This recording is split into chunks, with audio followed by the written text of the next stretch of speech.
So guys, what if Naruto banished and had cosmic divine powers from Zeus? I'm glad we did this, it's been so long since it was just the two of us, Athena said, a content smile on her face as she walked the streets of Manhattan. Being one of the busiest out of her family, she took the time to enjoy the rare days she had off, where she could decompress and let the responsibilities of godhood slip away from her shoulders. Dressed in regular clothes like the mortals her family ruled over, she tried not to stand out as she walked the stone streets of New York. To her right, her sister Artemis walked beside her. The daughters of Zeus took solace in each other's company, the similarities between them helping to form the bridge between their close sisterly relationship in their early days of existence. Out of all the gods and goddesses on Olympus, Athena felt her most comfortable when she was with her younger sister. There was no game with Artemis, and no need to keep one eye over her shoulder. The bonds of sisterhood were strong between them, and Athena knew she could rely on Artemis to have her back. I agree, though I'm not usually one for the concrete jungle of New York. I'm enjoying our quality time together. It's been months since it was only us, Artemis replied. Like her sister, she was dressed in casual mortal clothes, giving up her usual silver parka and camouflage pants. Her lieutenant, Zoe, could handle looking after the hunt for an afternoon and had her utmost trust to keep the girls in line. I would give anything to stay away from Olympus right now. Agreed, Hera is on the warpath again, and I have no desire to be in her way, Athena replied. Her last memory of the queen was watching the beautiful woman storming towards Zeus' temple, the earth cracking beneath her sandals and her eyes radiating godly power. She didn't need to be the goddess of wisdom to understand what was happening. Whenever Hera found out Zeus had cheated on her again, all of Olympus fled from the incoming Warzone. Nothing good came from an argument between the king and queen, and no god or goddess had any desire to get wrapped up in the quarrel. Even Hestia would slip away and make herself scarce. Despite their feelings on the matter, the Olympian daughters of Zeus cold fault Hera for her outbursts and shouting matches with her husband. Hera's temper was legendary. People wonder why we remain virgins and refuse to take husbands. Case in point, Artemis joked, pointing up to the sky and making her sister laugh. Seeing Zeus' volatile marriage to Hera would turn most people off of the concept of marriage. When one half of the married couple was not as committed as the other, then it made said marriage redundant in their eyes. From what they could gather by the volatile argument Zeus and Hera got into on the winter solstice, Zeus had fathered a little girl somewhere in California 3 years ago, and the mother had brought her to Manhattan. Her name was Thalia, named after one of the muses, and was the first child born to their father since before World War II. Their father and their uncles had vowed to never sire another demigod. It was their effort to avoid the next great prophecy from coming to fruition. No one expected the vow to last, and unsurprisingly, Zeus was the first one to give in to his lust. The king of the gods had no luck when it came to keeping it in his pants, and his willpower towards beautiful women was weak. It seemed to be a trait that ran in their immortal family. They weren't sure what happened to the pair, but they were turned away at the door of the Empire State Building by the guard. The chill of the December month nipped at their skin, though the feeling didn't bother the pair of goddesses as it did to mortals. They'd walk the streets for a couple of hours, conversing like they would with complete comfortability with each other. It was a couple of days after the winter solstice, and the mortal holiday Christmas had been days earlier. The streets were bustling with people, filled with mortals taking advantage of the post-Christmas deals. Mortals were very focused on having the latest product of just about anything and everything in today's era. They wondered if Aphrodite had something to do with that. They wouldn't put it past the goddess of love. Speaking of the goddess of love, the daughters of Zeus ensured they weren't, followed by the daughter of Hermes, spreading their essence throughout the world, making it harder for anyone to locate them. Aphrodite had a habit of showing up in the middle of their sisterly days out, taking over completely, and forcing them to go to the places she wanted to go and do the things she wanted to do. While Athena could tolerate being around Aphrodite, the day would usually end up with Artemis and Aphrodite getting in an argument. It would always start with Aphrodite throwing an offhanded comment her way, and Artemis taking it as an insult. On more than one occasion, Athena had to physically restrain the goddess of the moon and call upon Hestia to take Aphrodite back to Olympus before the two goddesses went at it. In terms of fighting capabilities, Artemis was the superior fighter in every way and was one of Olympus' best fighters. However, Aphrodite could be deceptively cunning, and being the youngest daughter of Hermes, she boasted greater raw power than both of them. A battle between love and the moon could only result in utter chaos on a global scale. I'm feeling hungry, we could see if it's safe to return to Olympus.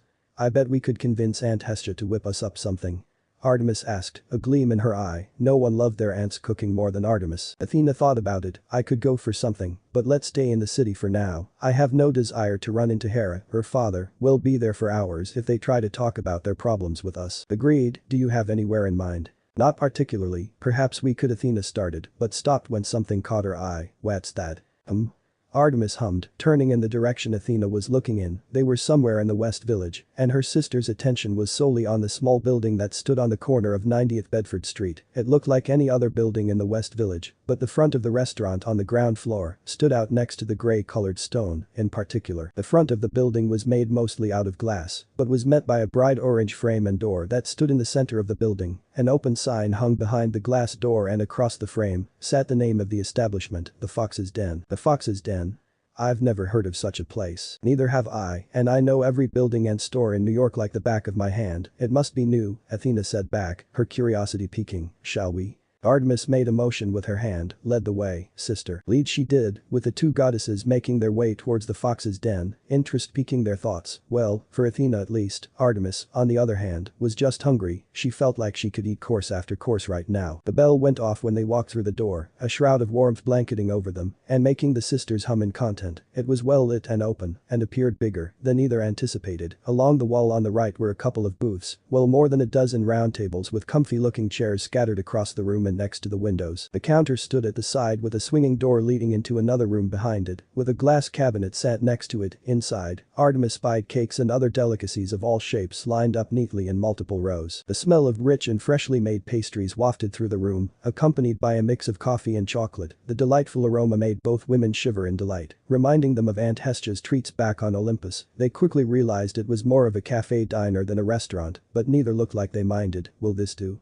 Athena asked and tried not to laugh when she found her sister staring into the glass cabinet, her face pressing against the glass. Despite her reputation, Artemis was a child goddess at heart. It all looks amazing, Artemis whispered, admiring the delicate frosting that coated the carrot cake. Athena leaned down next to her and had to admit they all look amazing. Sometimes, it amazed her at the handiwork of mortals. While she wasn't known for possessing as strong of a sweet tooth as Artemis, she liked to treat herself every now and again with something sweet. Thank you for the compliment. Athena's eyes trailed away from the sweet treats and found an amused young man looking back at her from over the counter. His chin rested in his palm and a big grin sat on his face. Most would never dare to lean so close to her, much less Artemis, but it wasn't like he knew who they were. From the corner of her eye, she noticed Artemis tense up and her facial expression turned colder than before. Her silver eyes bore into the man's blue ones with quick intensity, as if silently telling him not to come any closer. Her silver eyes gently glowed in warning, though only enough for Athena to notice. To the man's credit, he didn't look affected. He looked more amused if anything by Artemis and reached behind the counter and pulled out two menus. Here, these are for you both. Take your pick where you would like to sit and it'll be with you shortly. He straightened up, getting rid of the grin and giving the goddesses a polite smile in return. Thank you, Athena politely replied and led Artemis away by the wrist to a nearby table by the window, whispering, stop glaring. Artemis shook her head. Sorry, he surprised me, that's all. I didn't realize someone was behind the counter. Well, you were close to drooling over the carrot cake he had in there. I can't blame you, Athena teased, silently laughing as Artemis' cheeks had a tinge of gold wash over them in embarrassment. Not a word, Artemis replied, giving her sister a pointed look before both opened up their menus. The first thing that caught their attention was the variety. There was a lot to choose from, far more than other cafe diners they visited. Some of the choices were unique to witness for this type of establishment. Looking around, the room was half full, and Athena gazed across the tables to see what people were eating. Most were drinking coffee, which didn't surprise her, but she spied a couple of meals. In the corner, she saw a gentleman eating eggs Benedict, and by the moans coming from his mouth, he was enjoying his food a great deal. Looking over her menu, she failed to hide her smile when she looked at her sister. Artemis looked lost in the options, her silver eyes twinkling. If Athena was betting a person, she bet her sister was devouring the options in the dessert and cake section. When a few minutes passed, the man from the counter appeared by the table, a small notebook in his hand, no longer standing behind the counter. Athena and Artemis got a good look at him. If they had to guess, he looked the same age as Athena in her current form, somewhere in his mid-20s. He was blonde with bright azure eyes. His skin was tanned and looked like he belonged on a beach somewhere in California. He was tall, around the same height as Apollo and Hermes in their mortal forms, and was built lean. He was dressed in smart casual wear, with dark jeans and a white shirt, and around his waist was a black apron with the logo of the diner on the front in orange. At first glance, they thought he was a son of Apollo, since he had the typical traits of their brother's demigod children. However, getting a sense of the man, they couldn't sense any godly connection that a demigod typically had. Good afternoon, and welcome to the Fox's Den. My name is Naruto. It's nice to meet you both. He introduced and glanced at Artemis. I'm sorry if I startled you earlier. Artemis narrowed her eyes up at the man, but saw no ill will in his gaze. It's fine, but you didn't startle me. I was just engrossed in your selections in the cabinet, that's all. I see, thank you for the compliment, though, I'm glad you liked what you saw. His words sounded sincere, and Artemis couldn't sense him playing any game. He didn't appear bothered by their beauty, unlike others in the room who kept glancing at them from the corners of their eyes. It wasn't every day two beautiful women of their standard walked into a place like this, perhaps he would be tolerable. Did the owner make them all?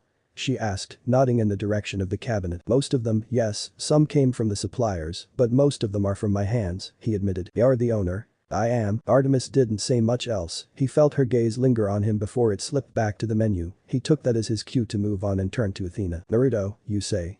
Athena asked, leaning back on her chair and appearing amused by his name. Her gray eyes sparkled with curiosity. It's rare to meet someone with a Japanese name, and yet doesn't appear to hold any ties to Japan. He laughed, I guess you could say my parents had a flair for exotic names. I see that, I must say, your menu is unique. It's not like other menus you see for a cafe diner like this one, Athena mentioned. Any reason for that? She didn't know what she expected for him to say, but she didn't expect him to shrug. Not really, I'm fortunate enough that I've traveled the world and learned all types of different delicacies each country has to offer. I did think about creating a restaurant, but I've always preferred cafe diners. I find them to be more intimate and gives you more of a chance to get to know the people that visit. Athena nodded. Did you ever get a chance to visit Greece? I happen to be Greek myself. OEA grave acute I circumflex degrees plus or minus superscript 1 superscript 2 a acute degrees plus or minus a umlaut 1/2 c cedilla a acute I grave 1/2 1/4 a tilde a umlaut dot 1/2 plus or minus a grave I mu a c cedilla a acute superscript 1 a tilde a umlaut I can't, and I found my time very enjoyable. Both Athena and Artemis looked surprised at his sudden language change. It wasn't often they met someone in New York who could speak Greek. It wasn't a language most people chose to learn, unlike French or Spanish. Getting over her surprise, Athena gave him an appraising look. I'm impressed, you speak well, and fluently. Thank you, it took a long time, but I finally managed to catch on, he replied, before clicking the top of his pen. Are you both ready to order? I think so, Artemis muttered, giving her sister a pointed look before looking back at the blonde. I'll take a hot chocolate with a slice of the carrot cake. Could I also have a dash of vanilla in my drink, please? Absolutely, he replied, before adding, would you like whipped cream and chocolate sprinkles on your hot chocolate? I would, yes. I'll take a lot, please, like my sister. I'll have a dash of vanilla in my drink, and may I ask, what is your special dessert of the day?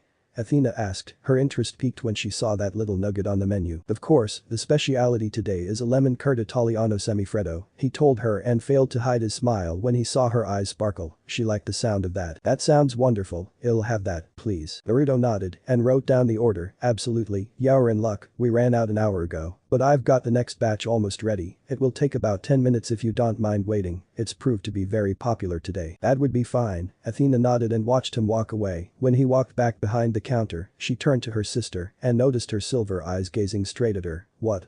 I didn't say anything. No, but you look like you want to say something. It's nothing, I'm just noticing how chummy you were with the man. Athena rolled her eyes and scoffed. I was merely caught off guard by the way he spoke Greek. It's not every day someone in New York can speak fluent Greek. If he can learn a second language and open up his own business, it means Hess got one of these. Athena poked the side of her head. Plus Hess the only one not leering in our direction, which is nice. I swear, if that man in the corner licks his lips in my direction one more time, I will throw this knife straight into his eye. She picked up the knife and toyed with it between her fingers. You know I would. Oh, I know you would, sister, Athena laughed, plucking the knife out of her sister's hand and putting it back on the table. The last thing she wanted was her sister to make a scene. Artemis huffed and tried to look annoyed at her sister, but started to laugh along with Athena as her sister gently kicked her under the table. We should do this more often. It's nice to get away from everyone. I agree, it's not like my hunters are incapable of looking after themselves once a week. I think once a week would be lovely. It wasn't long before they were interrupted by the blonde barista, who placed their drinks on the table in front of them. Both goddess looked impressed with their orders and recognized the signs of someone taking care and pride in their work. Artemis did her best to keep her face from drooping as the delightful smell of her hot chocolate wafted around her nose. It smelled just like the hot chocolate Hestia would prepare for her. Athena had a similar expression on her face, wrapping her hand around the warm mug. When he placed Artemis' carrot cake in front of her, the goddess licked her lips, her sweet tooth craving for the treat. While Naruto prepared Athena's order, the two quietly drank their drinks, both relaxing into their seats as the taste touched their lips. Both let out a sigh of delight, impressed by their orders. It was easy to make a bad drink, but it was difficult to make a great one. So far, they would give the barista credit where credit was due. However, when Artemis had the first bite of her carrot cake, Athena couldn't help but giggle as her sister started demolishing the baked good. I take it the cake is good? she asked, but didn't get an answer. Her sister was too engrossed with the cake to reply, her mouth too full to form words. A thumbs up would suffice. When he returned, he was surprised to find both Artemis' mug empty and her plate void of any cake. "Wow, I guess you liked it, huh?" he said, before motioning to her nose. "You have a little something on your nose." It was whipped cream from her drink. Artemis' eyes widened and swiped at her nose with her palm. She stared at her sister with irritation, hissing, "I had whipped cream on my nose.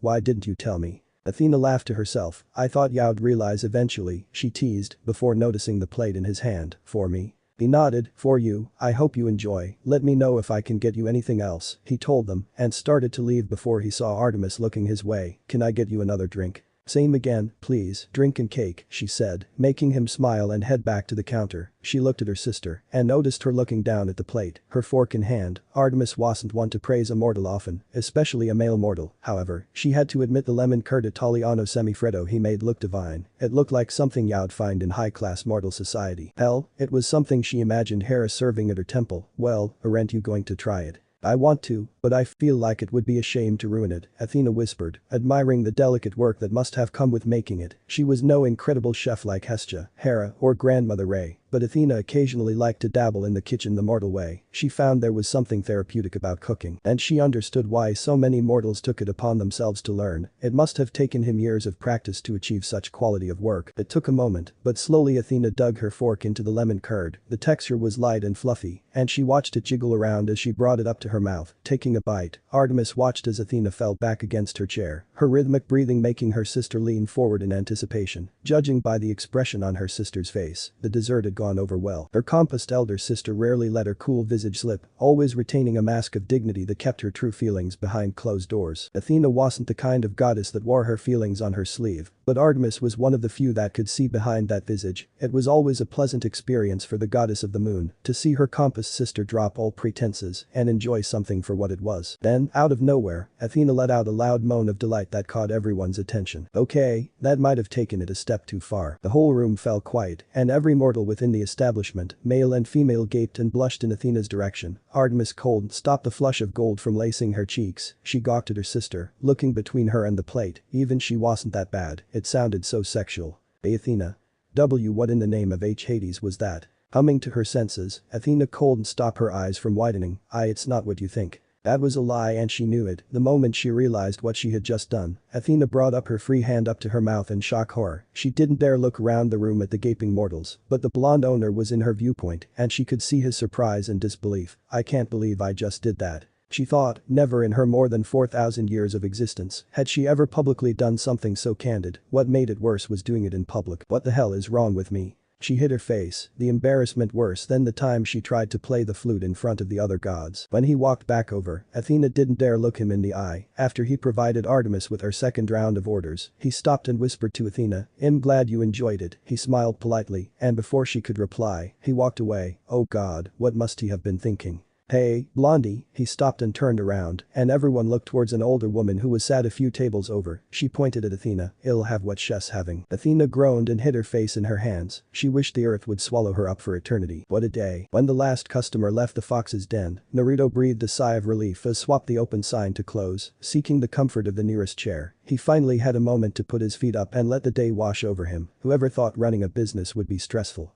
Not him, that's for sure. Other people made it look so easy, not to mention, the movies made it look like a piece of cake. He could with all confidence say that it was not easy. Catching Tora the cat on a D-rank mission was easier. However, as stressful as the job was, this was the path he chose to acclimate into modern-day life. As it turned out, he was very good at it. Cooking and baking had always been a hobby of his, and something he found therapeutic. Feeding fulfilled a survival need for all living creatures. And the feeling of fulfillment came not only from the good of the act of giving, but also the fact that we have helped in some form. Cooking for others helps bond human beings to loved ones and fellow humans. At least, that's how he saw it. There was also the fact that people loved cake and coffee. Both played huge parts in humanity's daily life that it seemed like a given. Rubbing his forehead with his forearm, he clapped his hands together. "Alright guys, you know what to do." The door that led to the kitchen and the back room swung open, and three of his shadow clones marched out in a single file, giving the original Naruto a salute as they started the evening's cleanup. The evening had been a busy one with the post-Christmas rush. A lot of families had stopped by and spent the majority of the evening, as well as couples of all ages enjoying the post-Christmas bliss and exploring the post-Christmas deals throughout the city. Perhaps he should have opened up in the new year like he originally intended, at least, that way, he could ease into modern life a little easier, without having to deal with the Christmas holidays and all it brought with it. Humanity sure had changed. Though, he did notice the festive and seasonal beverages went over a treat with his customers, and he was already thinking about what to do once January arrived. Humanity sure had a sweet tooth. Well, at least no one has complained as of yet, everything seems to have gone over well. But that thought, his mind turned to a memory from earlier that day. The image of the two beautiful sisters that entered his establishment crossed his mind. Both women were equally as pleased with their orders, though one was certainly more vocal than the other. Naruto had almost dropped the other woman's order when the moan of pure delight reached his ears. He was no blushing virgin, but the fact remained it caught him by surprise. He was aware food could be an aphrodisiac, but he didn't think it was to that high of a degree. The sisters had stayed for an hour after that, with the one with gray eyes remaining silent for the remainder of their stay, too embarrassed to say another word, while the other demolished another 2 servings of hot chocolate and carrot cake. Where the auburn-haired sister put it all, he didn't know, but it was impressive to watch. Anything he put in front of her vanished within minutes. Not since Elagabalus of Rome had he seen someone devour his culinary wonders with such gusto. Heck, even Elvis in his later years had some form of restraint. What a peculiar pair of women they were. He hoped they came back again soon. Watching his clones wipe down the tables and take the empty plates and cups to the back, he stood up and stretched his back, humming in wonder as he felt those necessary pops in his back. Taking the broom out of the closet, he got to work in doing his part before heading home for the night and doing it all over again tomorrow. Athena, come on.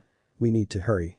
Artemis called out, her patience wearing thin as she paced around Athena's library. It'll be a moment more, just wait one more minute, Artemis. You said that 5 minutes ago. Don't you understand time is of the essence? The response the goddess of the moon received back was a delicate laugh from her sister, accompanied by the sound of one of Athena's many rolling ladders connected to the hundreds, possibly thousands of bookcases that housed Athena's books. If one was to imagine what the personal library belonging to the goddess of wisdom looked like, all one had to do was imagine the New York Public Library and then magnify it many times over. Only then would someone begin to imagine how endless and ever-growing it appeared to those who were not the goddess herself. Even Artemis, after thousands of years of visiting her sister in her temple on Mount Olympus, still required the aid of Glaucus, Athena's companion, to navigate her way through. If it were any other occasion, then Artemis would be in a more patient mood. However, it had been 3 weeks since their last outing together, and Artemis had been counting down the minutes for their next trip to her new favorite spot in the city. Their plan to spend sisterly time together once a week hit a pair of road bumps called Zeus and Hera, with the 2 elder gods pulling them away the moment they returned from their last outing weeks ago. Neither Athena nor Artemis had much time to spare after that. When they weren't fulfilling their duties to their godly domains, they were on Olympus, aiding their aunts and playing peacekeeper between the king and queen. It was frustrating to no end, but neither could find the right opportunity to slip away without being noticed. Now, 3 weeks on, some form of normalcy was beginning to return, although Zeus was still forbidden from entering Hera's temple. The queen had finally ceased in stirring up a shouting match with her husband. In everyone's minds, the month of June couldn't come quick enough. Pacing within Athena's temple, the goddess of the moon knew why Athena was stalling. Her embarrassment from their first visit was still fresh in their mind, and Artemis was well aware her sister did not do well with embarrassing situations, especially when she was at the center of it, for what must have been the first time in her immortal life. Artemis was looking forward to delicious food that was made by a member of the opposite sex, who knew miracles could happen. I swear to Hades, Athena, if you don't hurry up, I'm leaving without you. Don't you understand she could appear at any moment? She's done it before. Fine. Fine. I'm coming. True to her words, the sounds of Athena's rolling ladder grew louder, and the goddess of wisdom appeared on Artemis' right field of vision. She was stood on the mid-step, carrying half a dozen books tucked between her arms. To Artemis' relief, Athena was already dressed for their outing to the mortal world, her dark hair neatly tied up in a high ponytail. Though it only took a click of their fingers to change their attire, the younger of the 2 goddesses wasn't willing to waste another second. I can finish these later, let's go before you wear down my floor with your constant pacing. Athena had barely stepped off the ladder and discarded her books when she felt her sister grab a hold of her wrist and proceed to drag her out of her temple. Honestly, Artemis, I'm more than capable of walking by myself. Athena didn't get a response back. She quickened her pace, bringing her level with her younger sister, and noticed her silver eyes darting between bookcases. You don't remember the way out, do you? You keep changing the layout. Just stick to one design and keep to it. The laugh escaped Athena, before gently escaping Artemis' grip and taking the lead between the 2 sisters. Follow me. Having designed the latest layout of her library, she could understand why other members of her family found themselves lost within her temple. An underlying rule on Olympus was that gods and goddess don't teleport directly into each other's temples. Their temples were like their own personal and private space, a place they could escape from the world and from the crazier members of their family. However, despite the no teleporting rule, it didn't stop the more annoying members from waltzing through the front doors like they owned the place. Artemis was one of the few Athena gave express permission to enter her temple, knowing her sister would not exploit or betray her trust. "You need to make a map of this place. It would make life a lot easier," Artemis muttered, though she perked up when she saw the exit. "What? And run the risk of Apollo or Hermes getting their hands on it?" Not a chance. Their younger brothers, Hermes in particular, could be notorious pranksters if the chance arose. The two male gods were arguably each other's best friend, despite their rough start when the god of messengers stole Apollo's cattle. Since then, the two were as thick as thieves, and two of Olympus' biggest playboys. The idea of them getting a hold of her library's layout sent shivers down her spine. Her spear would run with godly itcher if the pair ever tried anything. As soon as they were out, Artemis' pace quickened as they headed for the golden doors to Athena's temple. "Come on," she ushered, trying to get her sister to walk faster. "I don't know where that damn Aphrodite is, but I don't want her catching us. I don't know how she does it, but she's sneakier than some of the deadliest creatures I hunt. She has this habit of appearing at the most inconvenient moment." All right, Athena replied, her heels clicking against her temple floor. "I don't think I've seen you this excited in a long time. That mortal has certainly left an impression on you." "Don't read too much into it," Artemis insisted, her eyes never leaving the set of golden doors as they got closer. "His establishment provides a warm and comforting aura, and it's nice to be in the presence of a male that didn't spend the entire time leering at us. It's a refreshing feeling." A dusting of golden itcher washed over her cheeks. His food and hot chocolate were nice too. The bark of laughter escaped Athena. "I think we both know you liked it more than that. What were the words you used after we left?" Athena tapped her chin. "Oh, that's right. It feels like someone poured ambrosia and nectar all over our tastibids and covered us in a warm blanket." I don't remember saying anything like that." "Funny, because I do." "Why yes well," Artemis stuttered, as she pressed her hand on the doors and pushed it open. At least I didn't let out a loud and sexual moan after a single bite of lemon curd." This time it was Athena's turn to splutter in surprise. It was not a sexual moan." "Yes, it was." "No, it wasn't. Besides, how would you know?" "Don't turn this around on me." The two sisters narrowed their eyes at one another, though close, the sisters did have the odd tiff, as rare as it was, as Artemis prepared to throw another barb her sister's way, and Athena was trying to come up with an excuse for her past action. The rich smell of perfume hit the pair of goddesses like a ton of bricks. Their bodies froze and slowly turned their heads in the direction of the door, where a haze of pink smoke enveloped the doorway to Athena's temple. Neither could say a word as the very person they were trying to avoid being caught by appeared in all her stunning glory, currently possessing baby blue eyes that shined as bright as sapphires, but bouncy dark chocolate curls that hung down to the middle of her back. The goddess of love was midway through knocking on the door when she noticed Athena and Artemis standing in her way. Aphrodite blinked in surprise, but soon became a bundle of joy as she clapped her hands together, seemingly oblivious to the frozen stare she was getting. "Oh, how wonderful. I was about to come and find you both, but you've saved me the trouble," she said, reaching forward. Neither Athena nor Artemis could do anything as Aphrodite looped an arm through each of their arms and marched them out onto the streets of Olympus. "Let's have a girls' day. Just the three of us.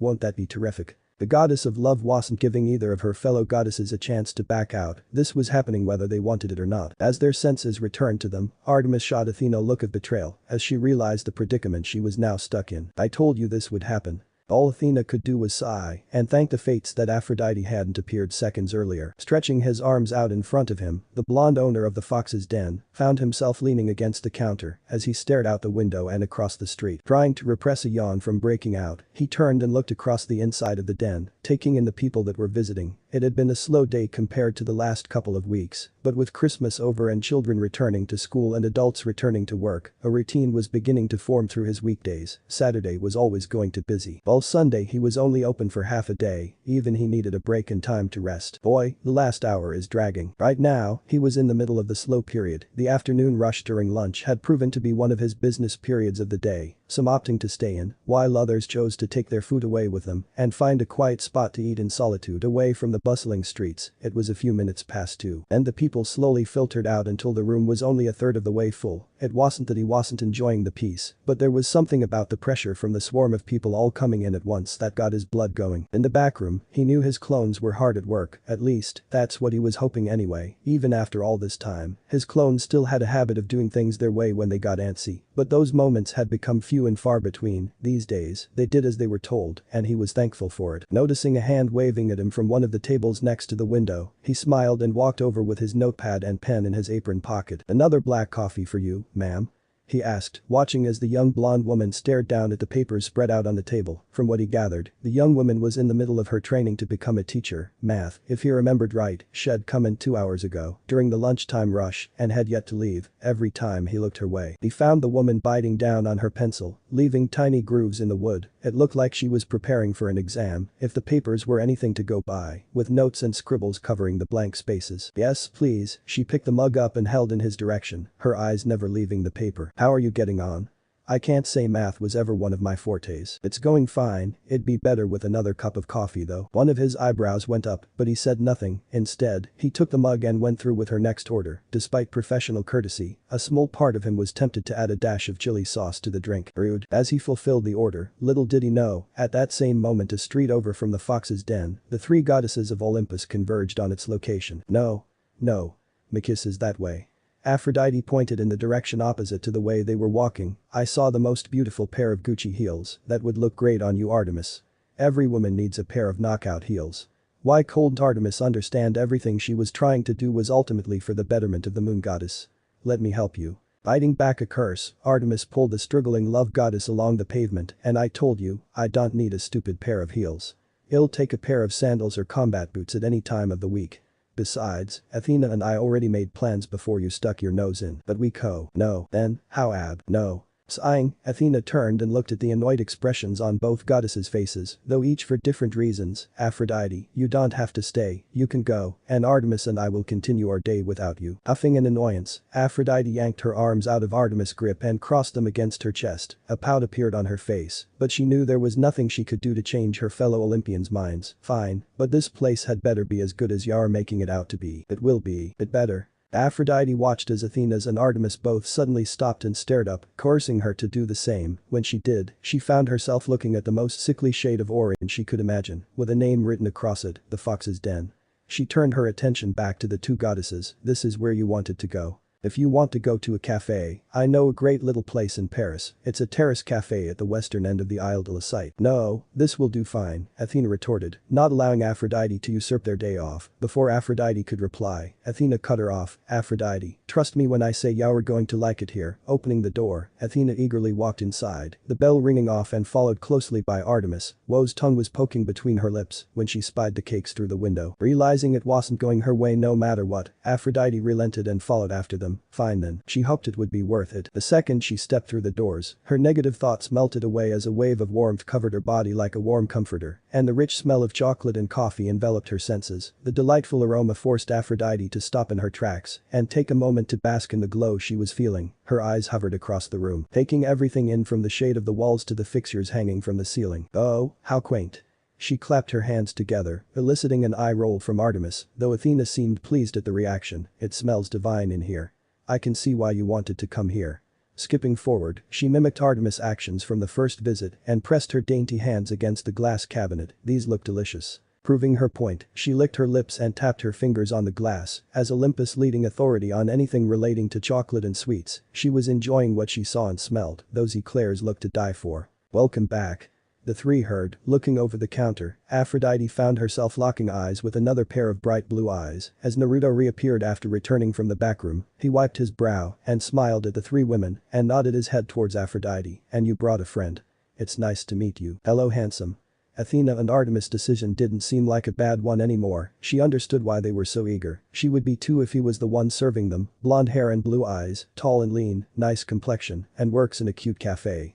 Mama likes. The goddess of wisdom smiled at the blonde, ignoring the looks Aphrodite was giving the owner, and watched as he gathered three menus from behind the counter. To Aphrodite's surprise, even Artemis wore the tiniest smile on her face.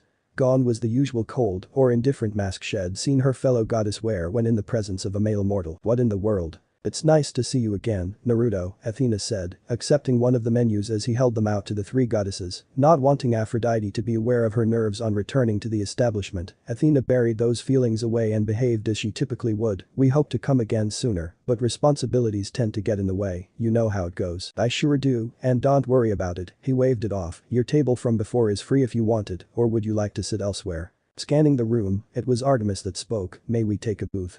She pointed to the back of the room, where all the booths were currently available. Sure, make yourselves at home, it'll be over in a couple of minutes. Thank you. Heading towards the table, the trio of goddesses weaved their way through the interior, ignoring the stares they were receiving from the other patrons. Aphrodite couldn't help but give a wink to a cute-looking man sitting on his own close to the restroom and giggled when he nearly choked on his drink, slipping into one of the available booths. Artemis claimed one side, while Athena and Aphrodite shared the other. I think I'm beginning to see why you girls like it here, Aphrodite said, making herself comfortable and slipping off her jacket, revealing a snow-white cardigan that showed off her perfect form and curves. The owner is a bit of a hunk, don't you think?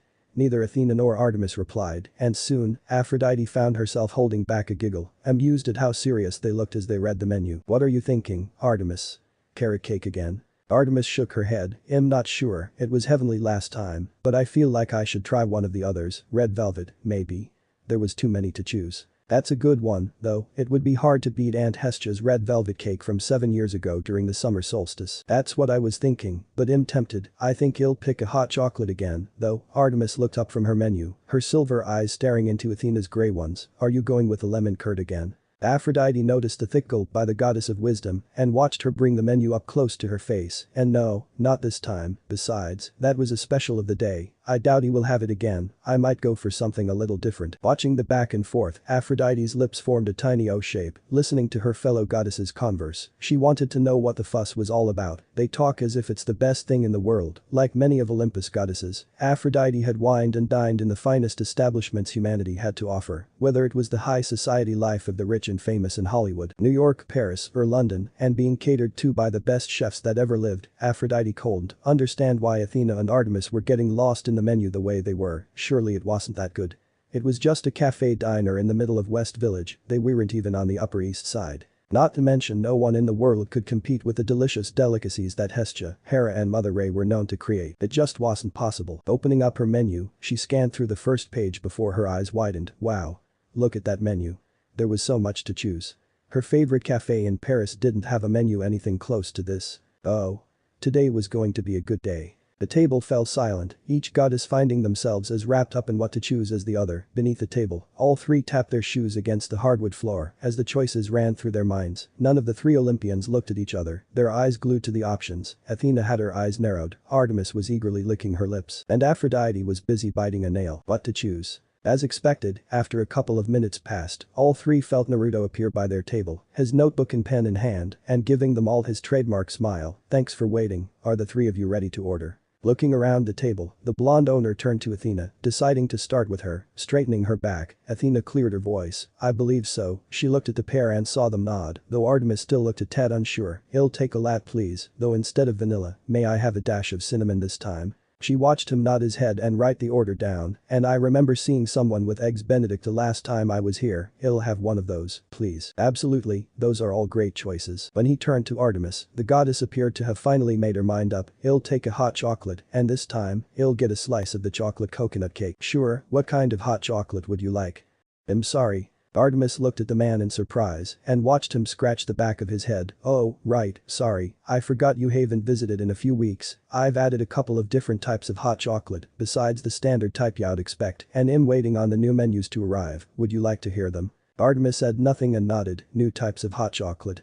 She hadn't prepared for this. Well, right now I have 6 types, but I'm planning on bringing in more over time. Naruto held out his fingers. We've got regular, rocky road, mint chocolate, white chocolate, salted caramel and orange chocolate. Each flavor made her eyes gleam, though one, in particular, stood out. I'll take the salted caramel. You got it. And don't forget the whipped cream and sprinkles. I would never be so cruel, he joked, across from Artemis. Athena smiled at her sister's eagerness. No matter how cold or intense Artemis could become when crossed, the moon goddess would always be a child at heart. Even Aphrodite, who so desperately wanted to tease the younger goddess, couldn't bring herself to do so. She looked so cute and not at all like the huntress that struck fear into monsters everywhere. When he turned to Aphrodite, the love goddess batted her eyelashes at him. I'll take strawberry milkshake please. She lifted a delicate finger and pointed to something that caught her eye. I couldn't help but notice you have a section of entremets on the menu. I do, yes. Her smile widened and leaned forward on the table. It's rare to find that type of dish outside of France done well. Most people tend to overpower one layer too much, causing the rest to suffer. You've sparked my curiosity. Her hand came up and rested in her palm, purposely posing in a way that enticed most men she met. Next to her, Athena and Artemis frowned. I'm no connoisseur. But I've spent a great deal of time in Paris and around France, learning the language, so I know how a good entremet should taste. The blonde owner listened and smiled. If it helps you in making a decision, then you should know I learned how to make entremets during my time in Paris. Aphrodite's eyes shined at that piece of information. Take your pick, and I'll make it my duty to knock your heels off. Very well, challenge accepted. Winking up at him, she briefly looked across the selection before making up her mind. That one, the apple spice one, please. Good choice. After he finished noting the orders down, he bowed his head to the three ladies, though kept his eyes on the love goddess. Je reviendrai avec vos commandes sauce. I will return with your orders shortly. A short gasp escaped from Aphrodite's lips as she watched him walk away. Before long, it was replaced by a smirk and gleam in her eyes that her fellow Olympians had seen one too many times. You didn't say he spoke French. This mortal got better and better by the second. Athena looked equally as surprised. I didn't know, though he does speak Greek, and he did say he'd traveled around the world. Perhaps I should have foreseen the possibility that he could speak numerous languages by that information alone. Athena leaned back against her seat, ignoring Aphrodite's surprise, and watching him from the corner of her eye. Hess, a very surprising mortal. It had been some time since a mortal had piqued her interest in such a way. That was one more thing she could say that she liked about the blonde. Hess might be the only male mortal I can tolerate, Artemis added, before narrowing her eyes at the love goddess, which is why I forbid you from trying to take him to your bed. What? Hey, you can't do that. Aphrodite whined, leaning forward and stared directly at the younger goddess. Besides, woes to say I would. Next to her, Athena scoffed. Don't think we don't recognize that gleam in your eyes, Aphrodite. We know how you operate, she warned, stealing her gray eyes, and I concur with Artemis. Don't get any funny ideas. Who I bring to my bed is my business. Not yours. Well, I like coming here, so I'm making it my business. Why don't you stick to your Girl Scouts, Artie? Why don't you stop corrupting every tolerable male out there? Maybe I'll notice more of them if you spoke first and shot an arrow later. How about you close your legs for once, instead of acting like a 24/7 7-Eleven. Pick. Artemis' eyes widened before leveling the love goddess with a glare. Did you just kick me? In response, Aphrodite did the grown-up thing and stuck her tongue out at the moon goddess. Alright. That's it. Kicking the love goddess back in return, the two women spent the next couple of minutes kicking and stamping each other's legs, with each swing getting harder and more creative than the last. It would have been a comical sight watching the two beautiful goddesses squabbling if Athena hadn't manipulated the mist around them. To the eyes of the mortals around them, all they were seeing was the three women conversing casually. I should have known, Athena thought, observing the two squabble like children, both amused and annoyed at the same time. She could feel a headache coming on. The two were the polar opposites of each other, and they never failed in bringing out the worst in each other. Subtly, Athena moved any cutlery away from the moon goddess. She didn't need her sister getting any creative ideas. The moment she saw Naruto returning with their orders, Athena intervened and mimicked the actions of their aunt Hestia, and how she would stop the two from their petty arguments. She lurched forward and with both hands, grabbed an ear from each goddess, and gave them a hard yank. Ow. Hey. Before either could say another word, the returning blonde reappeared by their table. Here you go, ladies, enjoy. Placing their drinks in front of them, he followed up the action with Artemis and Athena's food, and turned to Aphrodite. Your order will be right out in a moment. Thanks, she replied, rubbing her ear and shooting a glare at Athena, who was smiling her thanks at Naruto. Once the pain in her ear passed, Aphrodite found herself gripping the straw of her milkshake. As she hoped, it was in a tall glass with whipped cream and rainbow sprinkles, coating the top of the drink, and a small strawberry delicately placed on the rim. It smelled divine. Looking around the table, she found herself looking in amazement as Athena sunk into her seat, her lat cupped in one hand, while the other held her fork. She looked completely and utterly at peace as she took a bite of her eggs Benedict. It was an expression she rarely saw from Athena. Barring the occasions the goddesses of Olympus would commune around Hestia's hearth. Across from her, the annoyance slipped away from her occasional rival goddess. Woe's silver eyes lit up like a child on Christmas morning, watching Artemis. She had to hold back a laugh as a mustache made of whipped cream coated her top lip, while her hand brought up a piece of her coconut cake, which looked incredible. She wanted to tease her, but decided to leave it be. Puckering her lips, Aphrodite took a swig of her drink and blinked as the sweet drink enveloped her godly tastibids. It was neither too thick nor too thin, and walked that fine line between too sweet and not sweet enough. To put it bluntly, Aphrodite thought it was one of the best milkshakes of her life. Holy mother of Ray, that's good.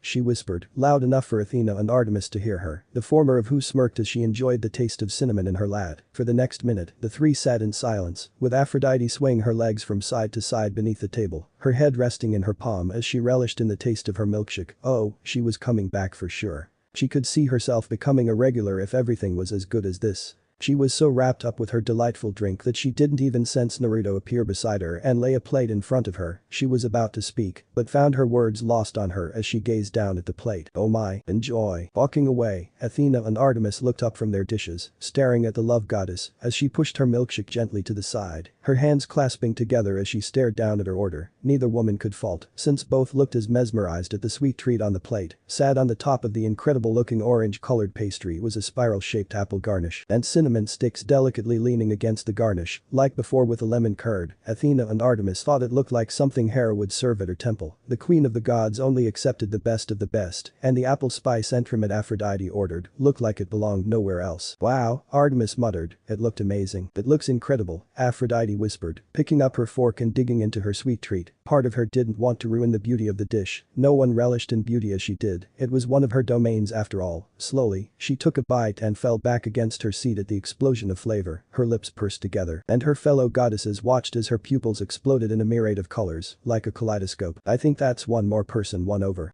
Both Athena and Artemis froze and steadily looked up from their meals. A flush of gold dusted across their cheeks, across the room, like it did weeks earlier. The whole room went silent, and everyone, Naruto included, stared in Aphrodite's direction. The goddess of love cared little for the reactions going on around her, too busy enjoying her godly tastibids getting overwhelmed by the flavor.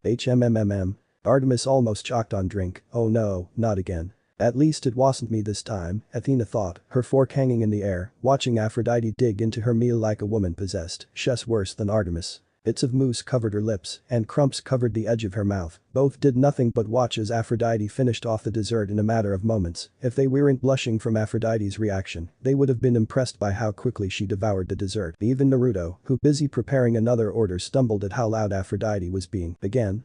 He thought. Handing the customer their drink, Naruto slowly walked over to the table. On the one hand, he was happy to see Head won their little challenge, had yet to have a complaint come through his doors, and he didn't plan on starting today. On the other hand, did she have to be so vocal about it? His blue eyes gazed across to Athena, giving her a look amplified her embarrassment. I guess you two must be related too, huh? You're a lot alike, he joked. Athena shrank in her seat, her hands covering her face. Just once, she'd like to come to the fox's den without being filled with embarrassment. Hearing his voice, the goddess of love turned her head, ignoring the fact she had mousse and crumps all over the lower half of her face, and looked at him with widened eyes. Before Athena or Artemis could say or do anything, everyone watched as Aphrodite stood up on her seat, perfectly balanced in her heels, and making herself taller than the blonde. The myriad of colors was rampant in her eyes, switching from blue to green to brown and every other color imaginable, though only her fellow Olympians could see it. Is everything okay? The blonde owner started to speak, but was silenced when she rushed forward, slamming her lips against his. His eyes widened and felt a pair of arms snake around his head, her petite fingers threading themselves through his hair and pulling him in close. He could feel her nibbling against his bottom lip and couldn't help but place his hands on her hips. He didn't know where else to put them.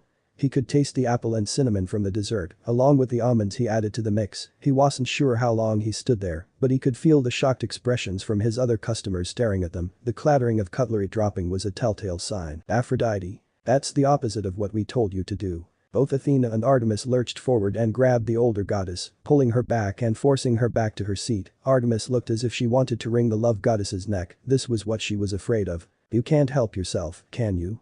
Artemis hissed. Athena glared at the back of Aphrodite's head. If it was possible, the goddess of wisdom would be glaring a hole into the back of her head. Their anger only intensified when Aphrodite started giggling. She batted her eyelashes his way and blew him a kiss. Say thank you like a normal person. Don't worry ladies, I'm sure he didn't mind. She continued to giggle, ignoring the fact that Artemis looked ready to combust. She wished she had her hunting knives with her. Slowly, her giggling ceased, and the blonde owner watched as she mouthed, Merci pour le regal, thank you for the treat. She sent a wink his way too. The surprised Naruto stood there staring at the three women, his free hand coming up and touching his lips. He could feel the sensation of her lips still on his, her tongue begging to wrestle with his. Tasting past the dessert, he detected a hint of honeysuckle, and had a feeling there were smears of the woman's pink lipstick on his face. How long has it been since that happened?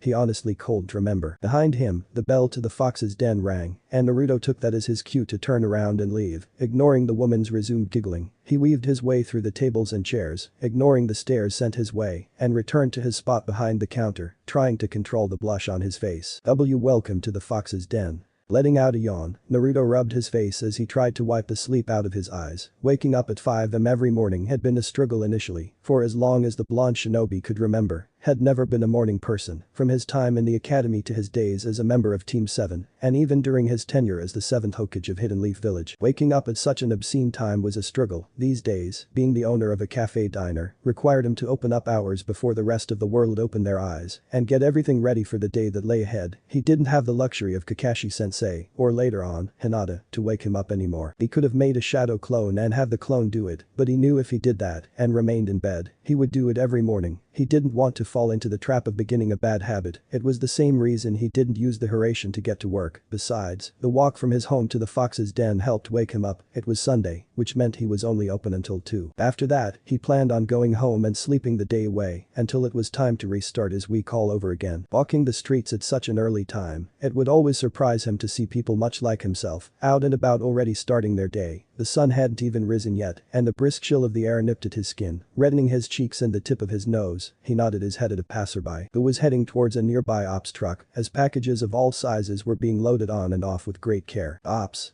That must be new. Morning. Good morning. Rounding the corner, he sniffled when the fox's den came into sight with its bright orange frame, standing out amongst the dull colors of the other building. Didn't people understand if they wanted to attract the attention of the people passing by? Then what better way was there than using the brightest shade of the best color in the world?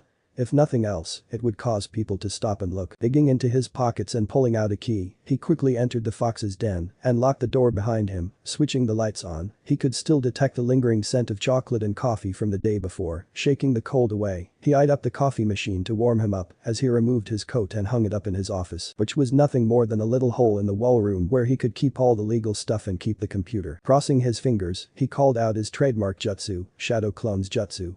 24 Narutos appeared in front of him, falling into 3 lines of 8, and offered the original a quick-fingered salute. Alright, you all know the drill. The list of what we need to make this morning will be on the countertop. The special of the day won't be anything too fancy, but I thought we'd go with a blueberry skyr cheesecake. He watched them nod their heads. The skyr yogurt is on the top shelf. If we need any more, Hiraishin over to Reykjavik and head to that store I frequented when last there. The one nearest to the theater house. They nodded again, forcing him to clap his hands together. Alright then, you know what to do, let's go. Hi. One by one, the clones made their way into the kitchen, the door flapping in an endless loop as each clone passed through, letting out another yawn. He turned around and started the process of switching the machines on, from the coffee grinder to the espresso machine, to the automatic drip coffee makers, while his clones handled the baking in the kitchen. Head handle setting the place up in the front before joining them. While he was on his own in the front, he made himself a drink while he could. The blonde ninja was fond of a Spanish lat, though instead of sugar, he added a splash of honey. Honey was packed full of natural sweetness and energy, and in his opinion, a better option than sugar. His hands moved together with perfect fluidity, thanks to constant repetition. Honey, along with a shot of espresso added to the mix, made him hum in delight as he brought the drink up to his mouth. Now that was the good stuff.